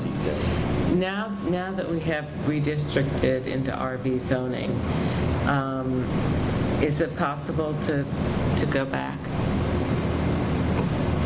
I mean, obviously not that parcel, but if there are parcels that do not have. Well, we only have RV, application- though, up to the core. Yeah, but That's included. Yeah. That, the Bellaterra is included in RV, but that's the end of it, though. Right, so But that this doesn't- 50 acres is adjacent to Bellaterra? right. So, It okay, is I thought RV. there was a gap. No, Okay, and it doesn't go across 32? no. So that's the end of RV. This Park Point parcel, I don't expect you to have that There's whole a map in your head. small RV district off, it's out by the golf club, Locust Lawn. I'm Oh. not sure how that ever got there, but it did. Wow. It predates Minnie. Oh, I remember, that's when the rail trail is going to be the road. It's got to be wetlands out That there. has to be in the 80s, right? Yes. That's got to be wetlands Yes. down there, then, if it's... There's quite a few. But quite a that's, few. yeah, there is. It's almost a useless There's a plan for RV. 300 units out there, and the rail trail is going to be the access road. There was a proposal, not really an application, but they came to the board 4 years ago about condominiums down there, because the RV was there. And they never came back. Okay, The well, economy went sour. well, I guess RV is a problem for another day and another board. So just going back on the Park Point thing for a second, just so it's understood, I think this board's been very clear about how they feel, but there's also still a legal process for the moment that's in place. And Dave, correct me if I'm wrong, Kevin, anybody else, for the moment Park Point has the right legally to get To apply. to apply for a payment in lieu of taxes. And for the moment, the county has the right to award them a pay of lieu of taxes. And so therefore, our role is like, we're walking a fine line in the sense that they've got the legal right to apply. the IDA has the legal right to give it to them. Park Point, the foundation has basically said that one way or the other, they will build housing on this property, that they could circumvent the process of going through the IDA and going through local zoning and build through the dormitory authority, which then would basically, or not the dormitory authority, through... No, that's the 800-pound gorilla in their room. I mean, there have been statements that by the real estate division of the SUNY Foundation, which I have not been able to find, but perhaps it's been established in a meeting that we don't know about. But no, there is nothing in the SUNY New Paltz Foundation that talks about providing housing. It is not anywhere in their mission statement. It's not in their end of the year annual statement. Now, they may amend their bylaws in the future, but that's between them and the IRS, and the IRS is pretty strict about when there's income that is not directly related to supporting your mission, it's taxable. So, if the SUNY New Paltz Foundation wants to get into the housing business, that's a decision that they will have to make. But I am not convinced that if they were to do that, it would be tax exempt. I'm only laughing because I've never seen you make Kevin so happy in my life. I mean, Kitty, the smile on Kevin's face. You said that if not-for-profits exceed their mission statement, Yes. that the income is taxable. Thank you. So then I think... This is not news to you, I'm No, I know, assuming. but I like hearing it from you. So then what I think the next step has to be then, because I had believed, and I thought they had proven that they did change their mission statement to say that part of the mission of the foundation was to provide student housing, which is how this whole project began. You might be mistaking that with the IDA's authority. No, I know that. But they haven't changed their website No, yet.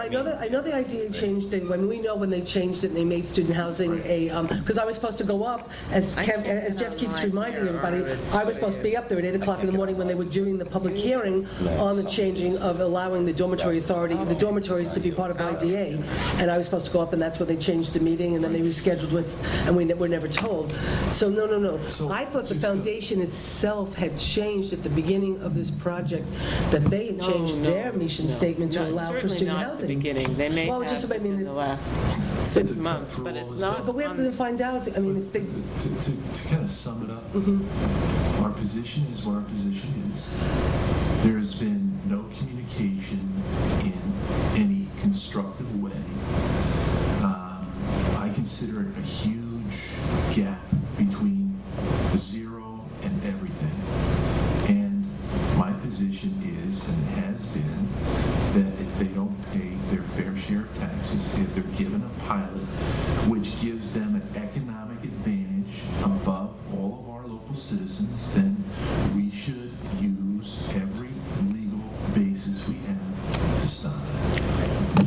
And you've said that, and we've all agreed with that. So so let me just follow up with what this board also had said, okay, based on the fact that for the moment, if, they have the right to go for pilot, okay? And so the only extent of what has happened amongst us as a board is there was a meeting, which the board knew about, with myself, Dave, and Michael Moriello, which I had told you before I had the meeting that I was going to try to convene this meeting, and Jeff had said at that meeting that he wanted Kevin to come, and you couldn't make it because you ended up having to be in court. And myself and Dave and Mike Morrell met for me to basically say, at the end of the day, you better come up with some damn good pilot, because right now, not exactly, let me rephrase it in a sense. It's in a sense, right now there's nothing on the table. There's all this speculation. And so put something on the table so everybody knows what you're looking to do. And then at that point, we could discuss it and see where we go from there. But like right now, that's pretty much a fair assumption, right? Okay, so it was sort of like right now we're all talking about, something amorphous thing that nobody knows, okay? There's a difference It's also, between the college building a dormitory that benefits the institution versus a private company that builds it for profit. which we all know that, Kevin, and we all know that, but again, at the end of the day, you know and I know and we all know, just why me and you are looking right now to recreate a new model, and we had a long conversation with Frank Morrow yesterday, which everybody will be very happy to hear about, to talk about how do we create a new model of taxation using home rule, to sort of basically challenge the system, okay? And we're going to start to work on that, and hopefully this board, too bad Kitty won't be here to help us, I might not be here, I don't know, but, to like basically really challenge the system, get funding for education and everything that needs to be done. But for the moment, we're still playing within certain rules, okay? So they have to put something on the table, then we could always reject it. But until they put something on the table, we're just talking about, we're spinning in circles and talking about nothing real except... But the one really important thing is that we haven't gotten to the IDA early enough in the process in the past. And it really hasn't been until the public hearing that the IDA has heard the questions and concerns of the community. And so we got the message from the IDA a year ago that if the town board had concerns or opposition to this proposed pilot project, that we should let them know sooner rather than later. Oh, they know. And they know because we've been sending them letters and we've been going to their meetings. So the IDA board is in a very different frame of mind, I think, about this project than they've ever been on any other. Because we have been proactive about going up there and saying, look at your basic criteria. Does it have community support? No. Will they move this project to another venue? No. We're not going to lose this project if you don't grant them a pilot. So I think I have that... a question for you, Kate. Yeah. With that being true, Right. why haven't they approached us with any conversations? Why haven't the I did. Park Point people? I did.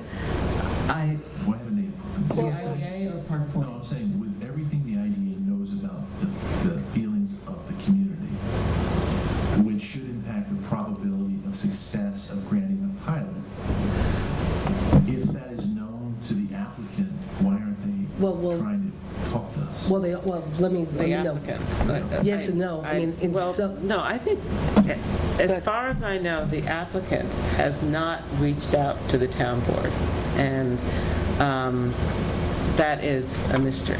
That's a mistake. Okay, let me ask Dave. Mysterious mistake. Let me ask Dave a question. Let me just ask Dave a question, okay? Just so we have all the facts on the table. It's my understanding that right now, the reason they have not reached out to the board, but that doesn't mean I'm not reaching out to them and having conversations to say what the hell's going on and trying to push them against the wall. But regardless, the reason they're not is because the secret process is such that they're going to the planning board, they're going through the planning board first. That's the way the process is supposed to be. After they go through the planning board and they go through the secret process, then is when they approach the IDA with a request for a pilot. And that's the legal route that they are supposed to go and how they're going. Is that a true statement? Yeah, the IDA can't act until seeker's completed, and right now we're in the final environmental impact statement, and we've been there for a while. But the IDA can't act until they have a formal application, which Park Point can't submit until they've been through seeker. Is that what you're saying? I believe they've put an application in, but I don't think the IDA can do anything with it until seeker It was is... when we were up there, Right. Kitty. He mentioned it. The chairman mentioned it. It's like a pre-conversation of here's what we're looking for, Right. and they won't even schedule hearings Can until we see that? which The pre-conversation application?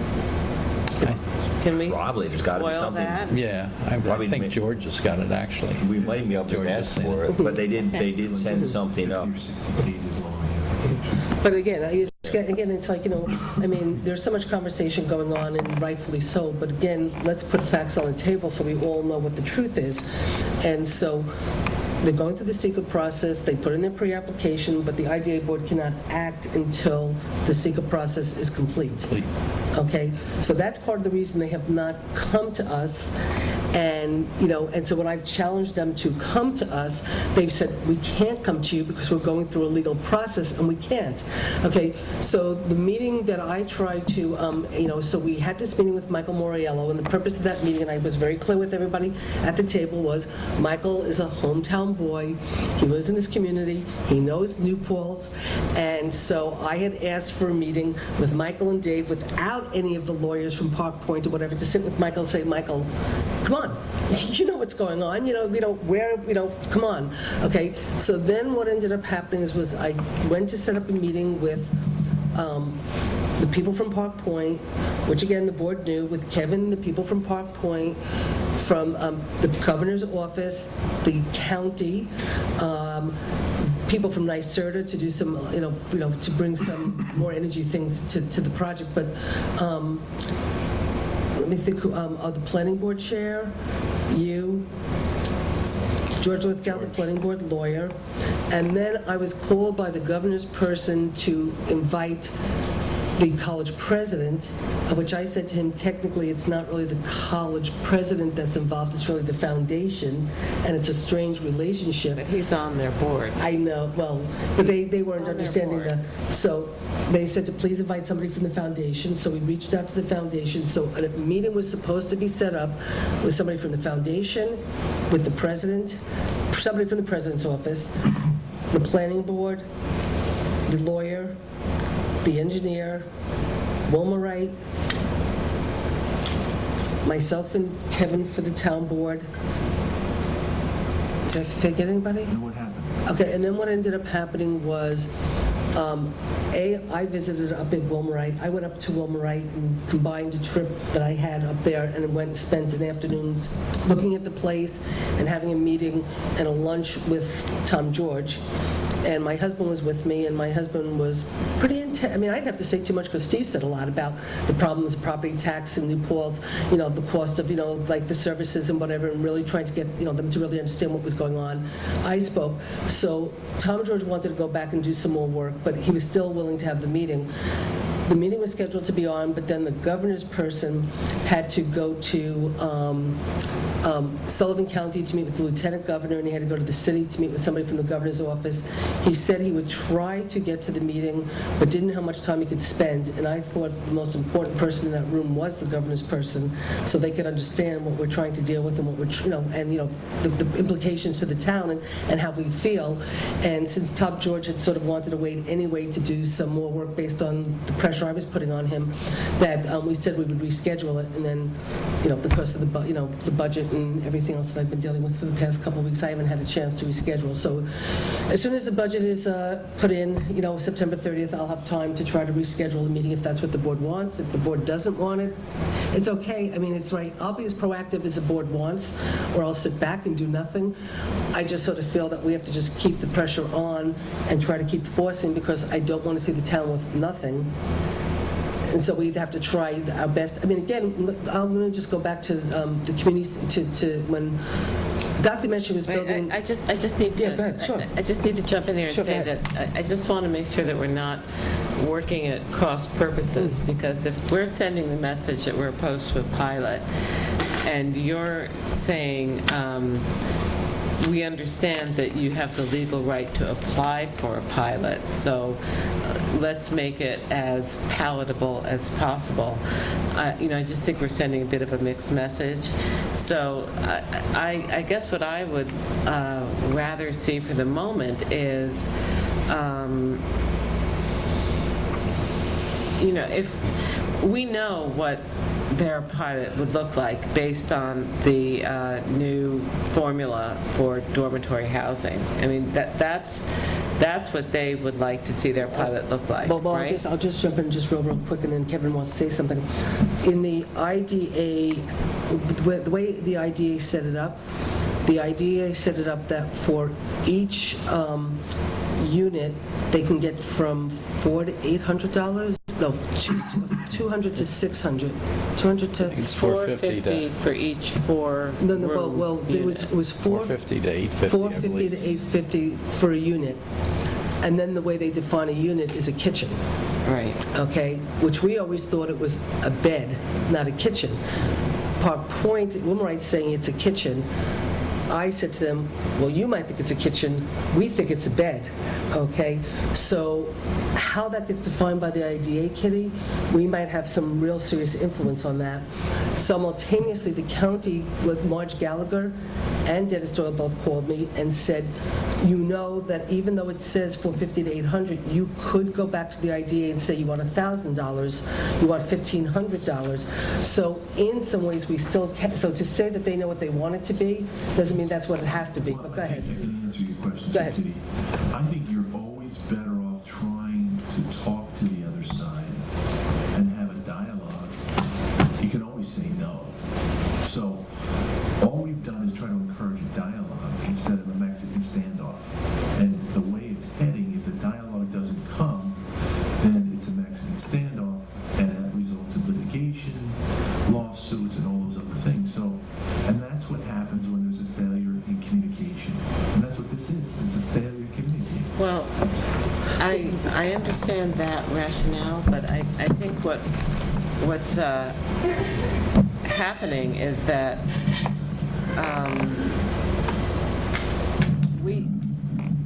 none of this is really going to gel until the IDA holds a public hearing here. And I think that when they see the level of opposition, which is a big criteria for them, I think that's when the negotiations are going to start. I'm going to just put a little reality in, and whether anybody likes it or not, I don't care, okay? Because I'm just going to speak what I believe to be the truth. I agree with you there, but there's also a political world that we're operating in, and this project goes beyond us here in New Paltz, and there's a lot of political support for this project beyond New Paltz, and a lot of political pressure behind this project. And so at the end of the day, we can keep doing what we're doing, but there's also push from other levels that are helping to move this project forward. So I think we just have to operate within reality. Well- And at the end, again, in terms of what Kevin's saying about communication, because again, we can still, Kevin has made it very clear that at the end of the day, if this board feels this community is getting screwed, we're prepared to go to court, okay? Kevin said it, and I have not heard anybody on this board say, I don't agree, okay? So we're starting with the premise that this board is prepared to take whatever action it has to take if we believe we're getting screwed as a community. So, but in the interim, okay, right now, having the conversations with Wilmerite to say, you might think it's a kitchen, we think it's we think it's bedrooms. You might think you're only giving us $450. We're not going to settle for anything less than $1,000 for 750 rooms, which starts at $750,000 that we're getting in a payment in lieu of taxes. At least we're giving them the parameters. And what I've also said to them, and this is also another conversation, our assessor basically said, just on a real quick, back of the paper, she basically said she thinks the value of this project is $1.5 million. If they paid taxes, it would be 1.5. The value is $50 million. I know. And it results in 1.5. Right, 1.5 million in taxes is what our assessor said. They have said that our assessor is wrong based on, I don't know, Dave can maybe explain, but all the reasons why they think this is wrong. Okay, so at a certain point, what is the true assessed value? I've made it really clear to them from my perspective, when we talk about a pilot, if there should be one, okay, it's like, how do you equal with whatever you're doing, $1.5 million if that's the agreed on taxable value? So all I'm doing right now in my conversations is sort of setting the bar of what the town expects, which is basically pretty much, somehow we're going to get the value of the total taxable value, however it plays itself out. So at least they know exactly where, if they come back with a pilot. Well, I think that I actually wasn't aware of how far those conversations. Well, they're just not really that far. It's just they end up being in town hall. I just think it's important that our message be consistent and unified, and I think it has been. What we've been doing so far that I think is effective is that we've worked together on the letters and the statements that we're making to the public bodies. So I would be very much in favor of a letter to Tom George and to, I don't know if we need to send it to anybody else, to say, this is what your property should pay in taxes. And whether or not you do it through a pilot or your pilot is rejected and you're just a taxable property, this is what we expect in revenue. I think that's what you just said. But I She would wants it in like to see writing. that in a letter from us so that they know that we're serious We about could it. do that. The only thing is, and I'll ask how to handle this, the only thing is for the moment, well, first, for the moment, our assessor is on a criminal case. Our assessor's not around to start with. She's on a jury case and has been gone for a couple of weeks. I don't know when she'll be back. And I thought about calling up to the county assessor and talking to the county assessor to help us assess what the taxable value is.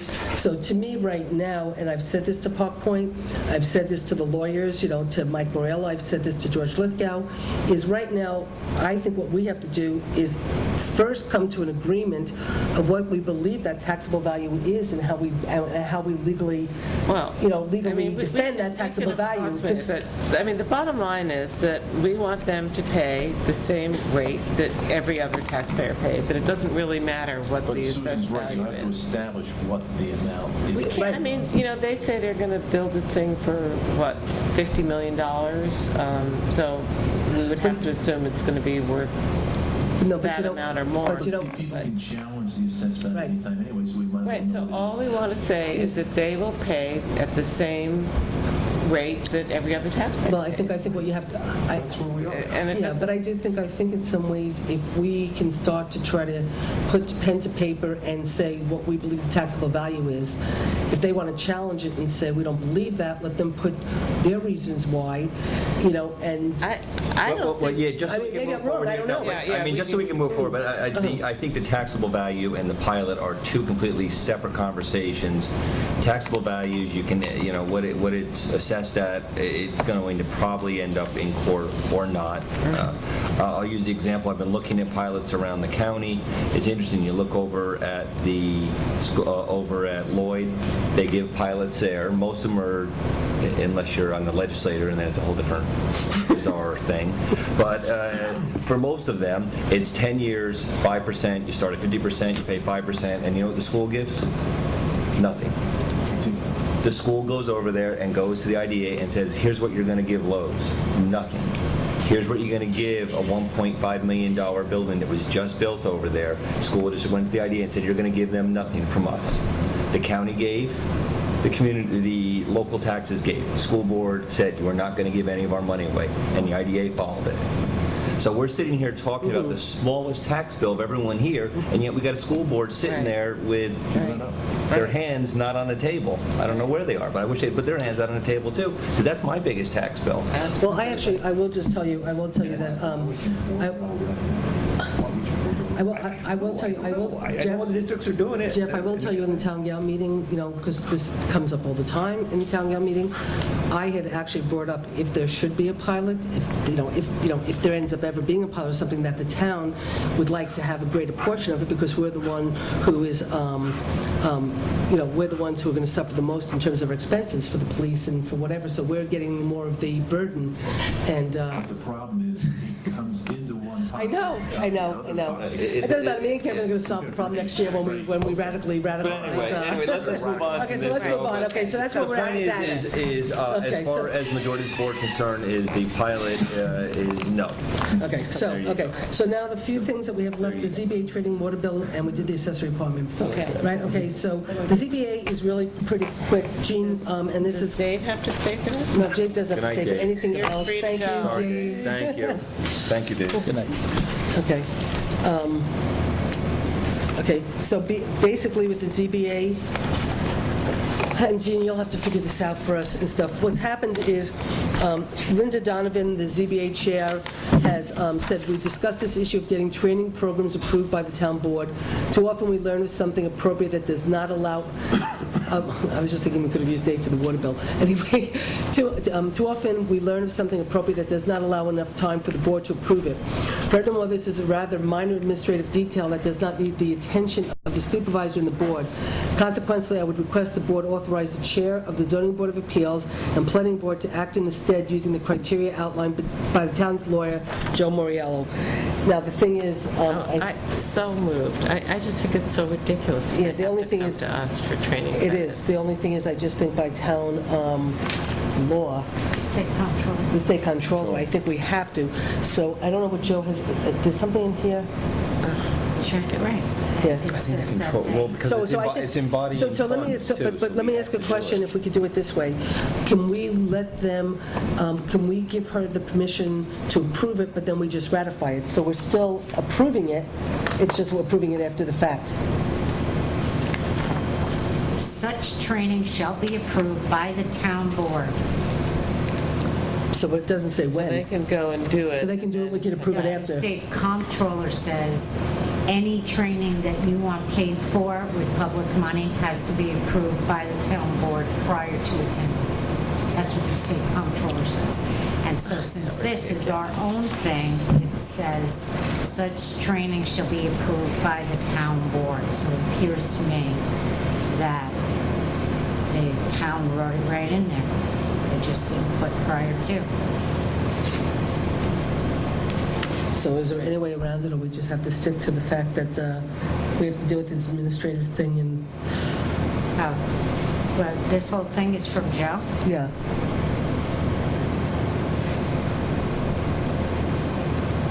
She was saying that if we could act in its stead using the criteria outlined by the town's lawyer.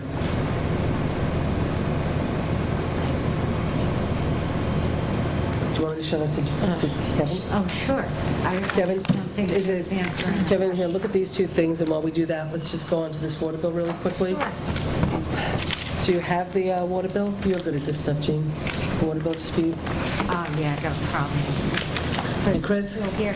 Yeah.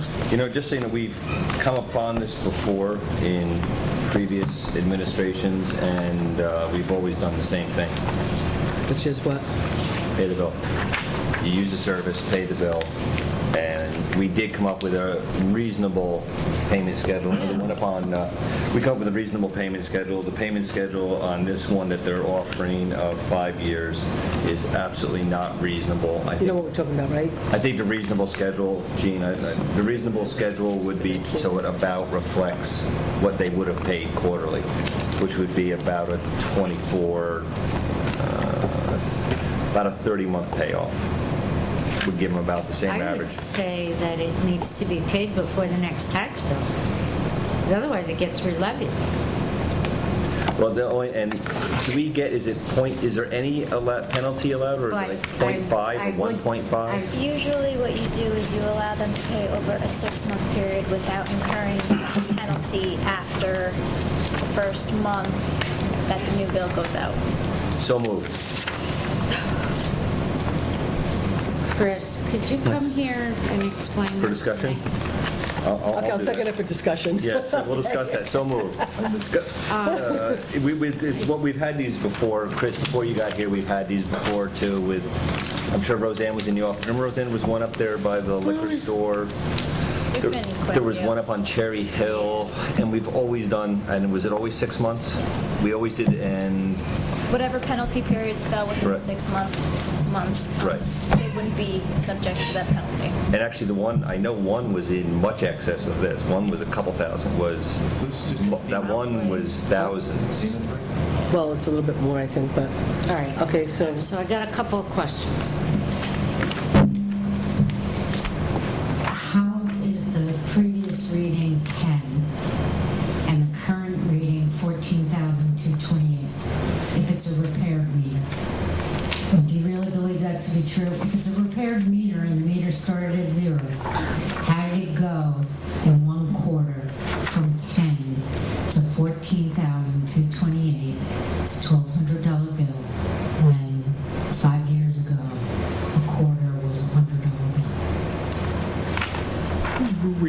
this is a while ago, before I had anything to do with the water department. And with the lack of records Yeah, on what and they was were done. notified, and they got notices on What the I, door. what I believe was done was a meter was put in and an automatic reader was installed on the outside of the home. The automatic reader failed. They were able to get a actual meter reading off the head of the meter, which is in the home. And that was the number that they started off on. Then they went to go recalibrate the outside meter and twisted that up to what the meter on the inside of the home read. During the course of the 3 years, the outside meter failed again, and no one went back to repair it. So this $1,200 is over 5 years. I believe there it's was 3. no repair. I believe it's 3 years. Three. 3. Okay.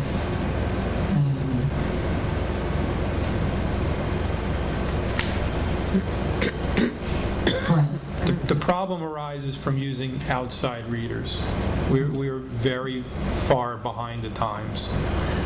The outside readers do not usually reflect what the inside meter reads. Right, they're not accurate. They're not accurate.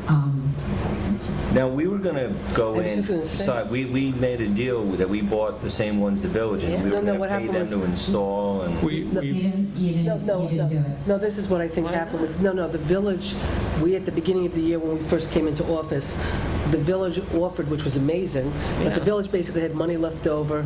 They offered to pay for the meters, for us to put their meters into our water users, and that just hasn't been implemented, but it was approved. It was approved by them and it was approved by us. Actually, even before that, about 3 or 4 years ago, we actually... The town agreed to install in every one of their, Yeah. Right. properties that has village water, the same meter that the village has, because the hope was that the town would also get the drive-by reader. Yes, But that was the deal. But I think you approved it, but you never ended up funding it, and I don't think it ever happened. Well, actually, no, I actually And then- spoke to a guy at Association of Towns, the salesman, and he even said that he'd been contacted by the town and the village.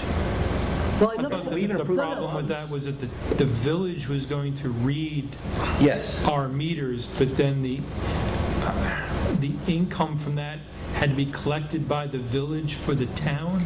There No, was something, it no? couldn't be.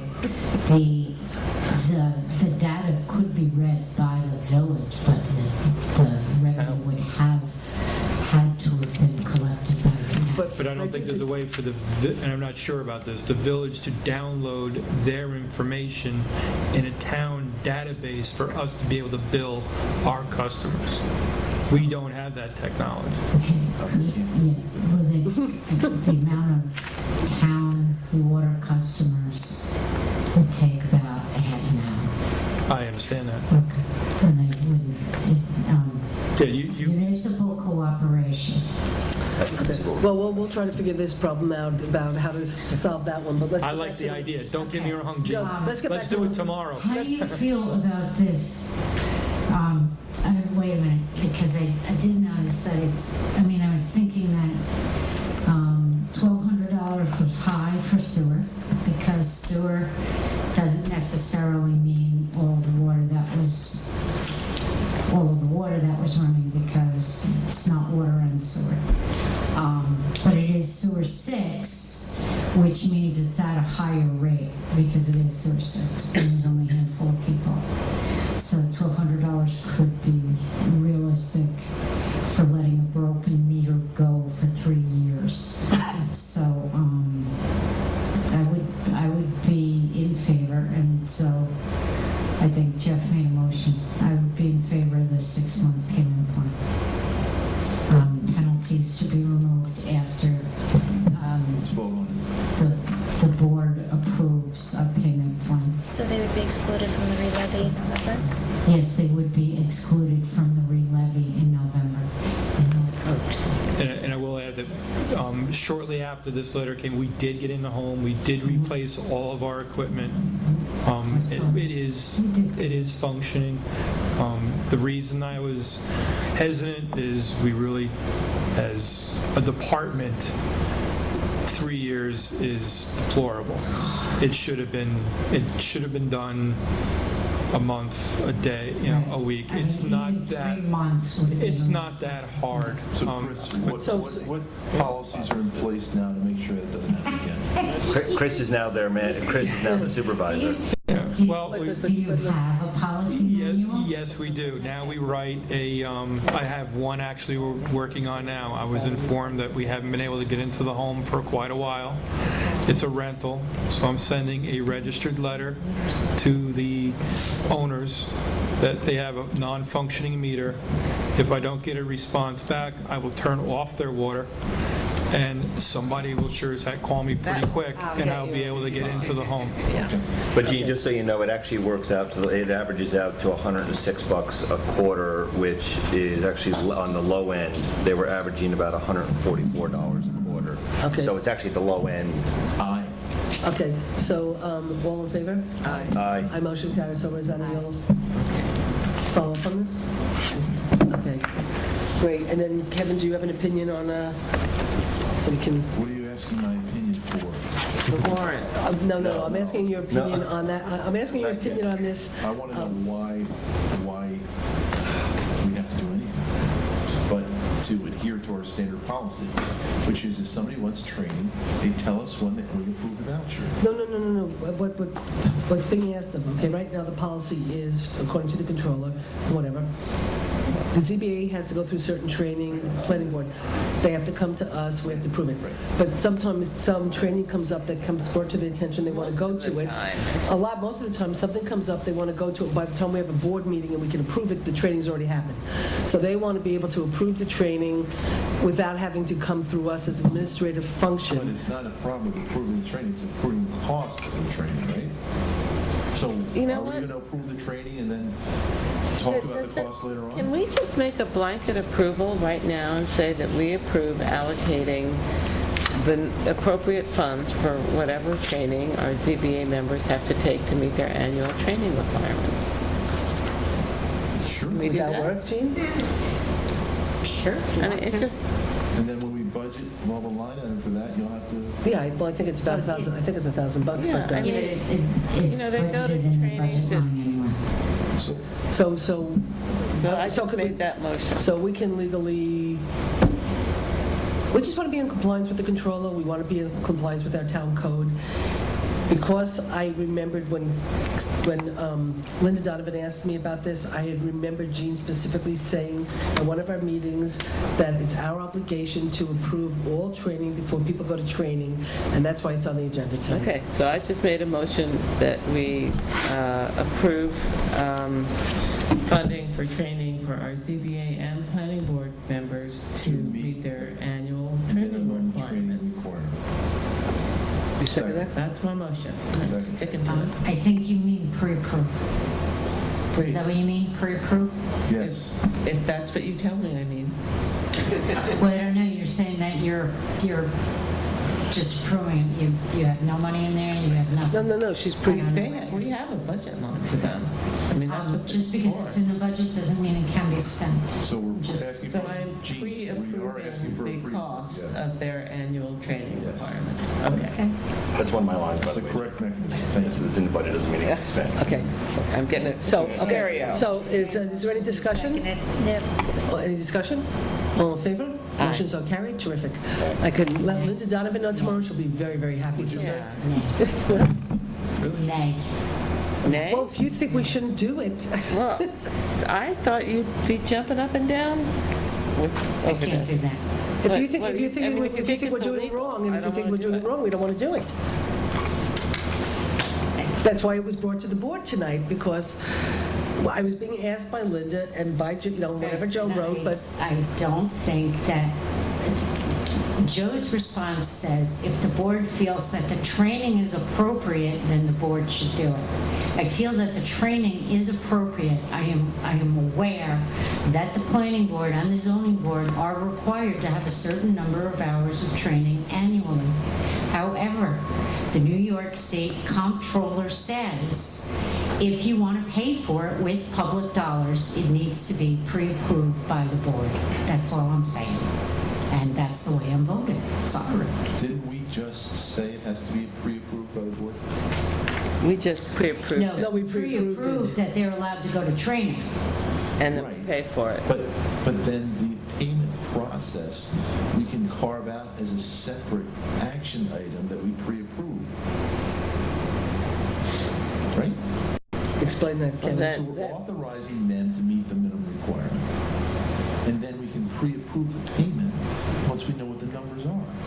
It doesn't That's the require a problem. meeting. That's the problem, Why is is it a that they problem? find out that DEC is offering an estuary training program in 2 weeks, and we've just had our last meeting. Yeah, but we can get the voucher signed and get it going. But that's not apparently good enough. Gee, is that correct or no?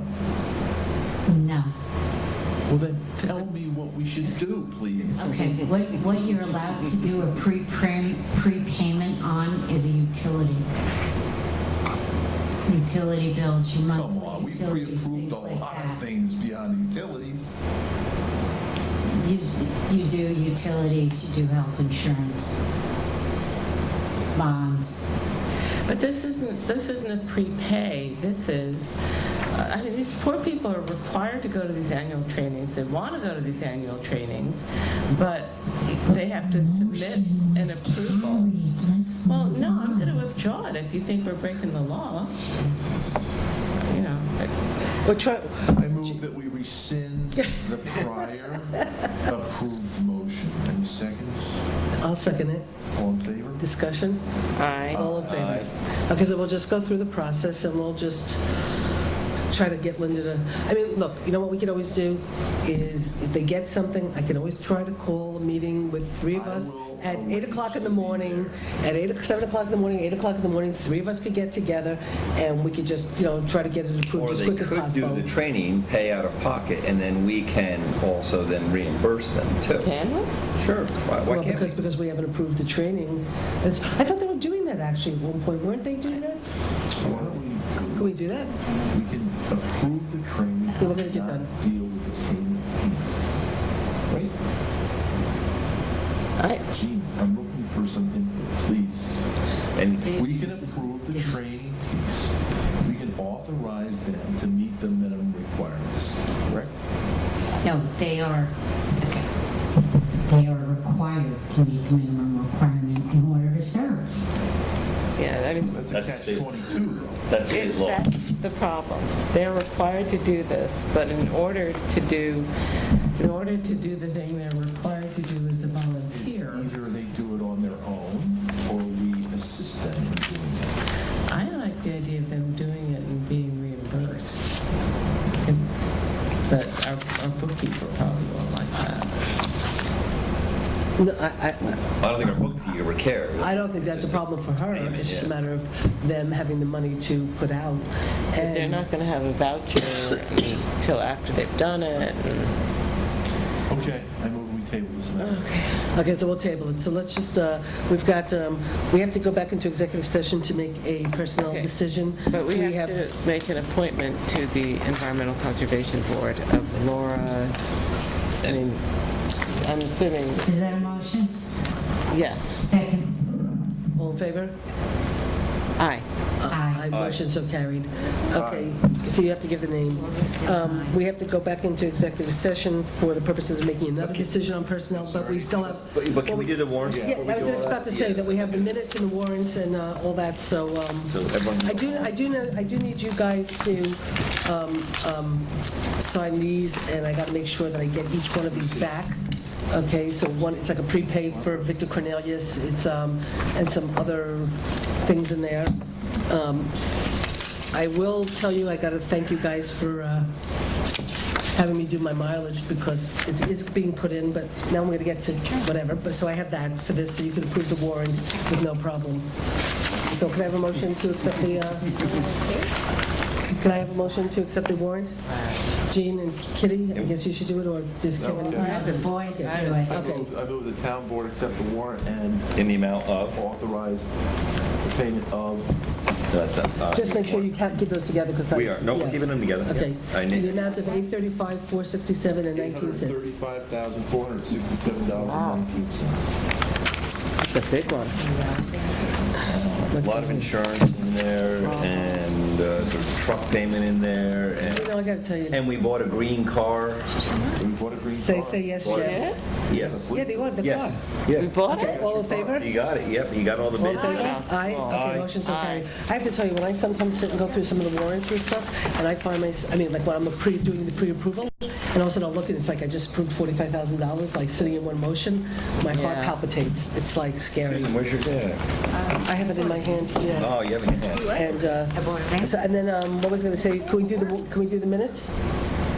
Minutes. We have the minutes for the 27th, which was a special meeting that myself, Jane Galucci, and Kevin were at. So Kevin, you okay with the 27th? Yeah. That was when we did the hiring the grants writer with Memorial Pool, keeping it open. Right. So do I have a motion, Kevin? So moved. Do I have a second, Jean? All in favor? Motion so carried. Abstain. And abstain of Brown and Logan.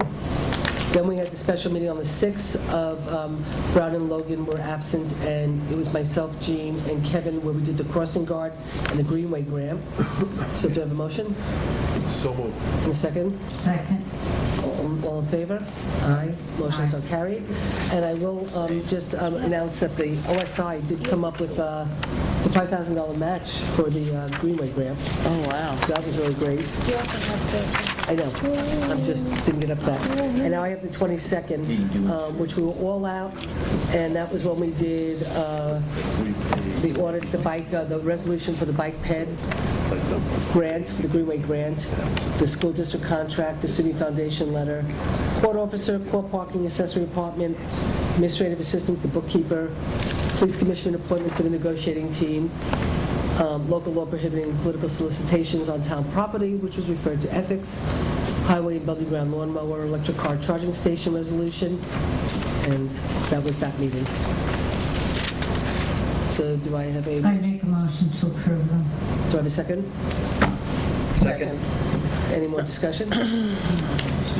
All in favor? Aye. Motion so carried? Okay, great. So now the only thing left is for us to make a motion to go into executive session for the purposes of making a personnel appointment. Do I have a Second. motion? Oh, no, you meant, so moved. A second? Second. All in favor? Aye. Aye. Motion so carried. Okay, so, good night, everybody, because we'll... I want to see how much the hybrid costs. Hold on a second.